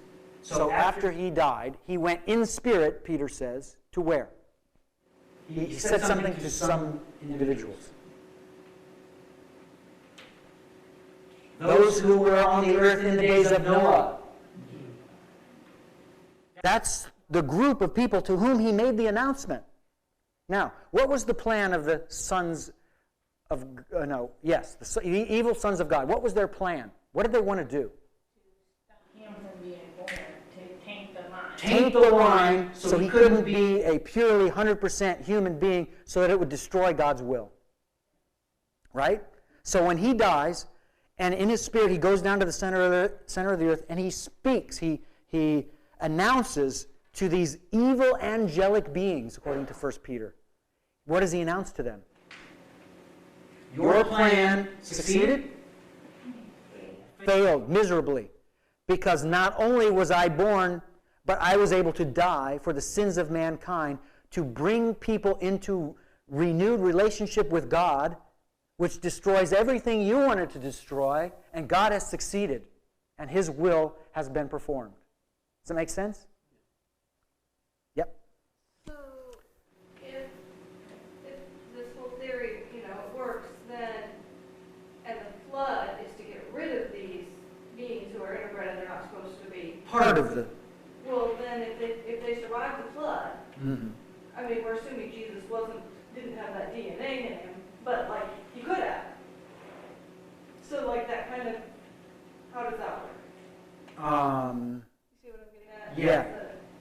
Yeah, but what I would suggest is that he didn't have that tainted... Right. Right, we have to go with that. Say one of the four females had Neanderthal. Right. Right. So he stopped it there instead of letting it continue Right. another, Right. up to the point where most of Right. the world would have it. That way. So is your question still out there? I mean, it works, but it's not as nice and clean cut as you would like. You think if God was going to do a flood to wipe them out, he'd wipe them out. But it also says, does this fit? But Jesus is the only one he's really... Right, Jesus is the important one. He is the important one. But the part where it says, and they were on the earth and afterwards, talking about the flood, is that what it's referring to? Is that there's still this remnant? Well, no, I would interpret that to be that they came on the scene early after mankind was on the earth, right? And then and in the form of human bodies. And then afterwards, at some period over time, as we move from Adam to Noah, at some period, they get the wise idea, let's just take the human women and cohabitate with them. Even though we're not supposed to, let's do it anyway. And let's ruin this line that's supposed to be going down to make Messiah. So what was the size and height of the Neanderthal man? I mean, some of those long bones look really long. They're not very tall. They're not very tall? No. Their average height is probably shorter than the average man, the average hominid. In fact, Way too much room on a 13-foot bed. why don't I have? I thought I had some more photos in here. Huh. Okay. Well, I'll put some more photos in the slideshow of them, but. Is there any record of how they communicated with each other, the Neanderthals? Did they have a spoken or written language? Well, there's no writing back then. It's hard to document. It's hard to know. It's hard to confirm that they had oral communication, but I don't know if there's any reason to doubt that they would have. To Gary's point, can you go back to your Translation? Translation, yeah, where it says before and after. Because I was curious about that as well. So, where does it say that? Okay, yeah. The Nephilim were on the earth in those days, and afterward also. Is this not before and after the flood, or is that? That's what I'm talking No, I don't think it's before and after the flood. I think it's early in creation, post-creation, and then later also at the moment when these relationships took place. Back to the slide that shows the bones again? Yep. This one? Yeah. The long bones there, one of them looks like a femur. Mm-hmm. Now, the average human femur is probably about 1.5 feet. What length is that one? I don't have the numbers. I mean, it just looks longer than the normal human femur to me. Yeah. I think it's the opposite. I think they're shorter. They're shorter than most, than the average height, yeah. Even with that size skull? Yep. Yep. Even with that size skull. Well, And I did have a couple more pictures. I thought I put them in here. I must have forgot to add them, but I'll put them in there for you. So you can see reconstructions of what they looked like at death. Oh, I'm sorry. I don't understand the differences in the Taking the skeletal structures, they're able to then recreate what their flesh would have looked like. And they are very muscular, and their faces are very odd looking, for sure. And I noticed that they don't have seams in their skulls. Humans, we have seams in our skulls. They did not. We had that human skull and Neanderthal, his skull was smooth. In those we have seams, and I forget the name of those seams. Mm-hmm. But they come together, you know, they fuse together after we're born. There's no. That's Interesting. Interesting point. I never thought of it. That's odd, isn't it? I just looked at my 23andMe. I have less than 4% of Neanderthal variants. Really? It actually shows that. Yes, it does. Well, I'm surprised you had any. Well, I'm like 15% European. Okay, gotcha. So that's where you get it, from the Europeans. Probably. Because the Europeans are the ones who have the most Neanderthal DNA. Or, yeah. Europeans have the largest percentage of DNA in them. How many Neanderthal DNA. Where are the places where they found these bones? Are they all like east? They haven't found them in America or Europe, places like that? Southern Europe, Central Asia, and even the Levant are the three big areas. Mm-hmm. Okay, folks, I think that's all we have time for. Thank you. I hope you were stimulated. Hope you were challenged, and certainly I didn't give you what you expected, right? But that's okay. That's a good part of the process. Okay, let's pray and we'll be done. Lord, thank you for the opportunity today to look into the antediluvian times and challenge ourselves with the evidence that's out there. Thank you that the Bible is true in every form, every facet. Thank you that the more we learn about history, the more we understand the nuances of the Bible and back and forth and reciprocally. So give us, Lord, a great semester. Thank you for the privilege that we have of studying, for freedom to do it. Thank you for all who sacrificed from this country, especially to give us that freedom. So bless our week and bring us back eager to learn, eager to be challenged. In Jesus' name, amen. Okay.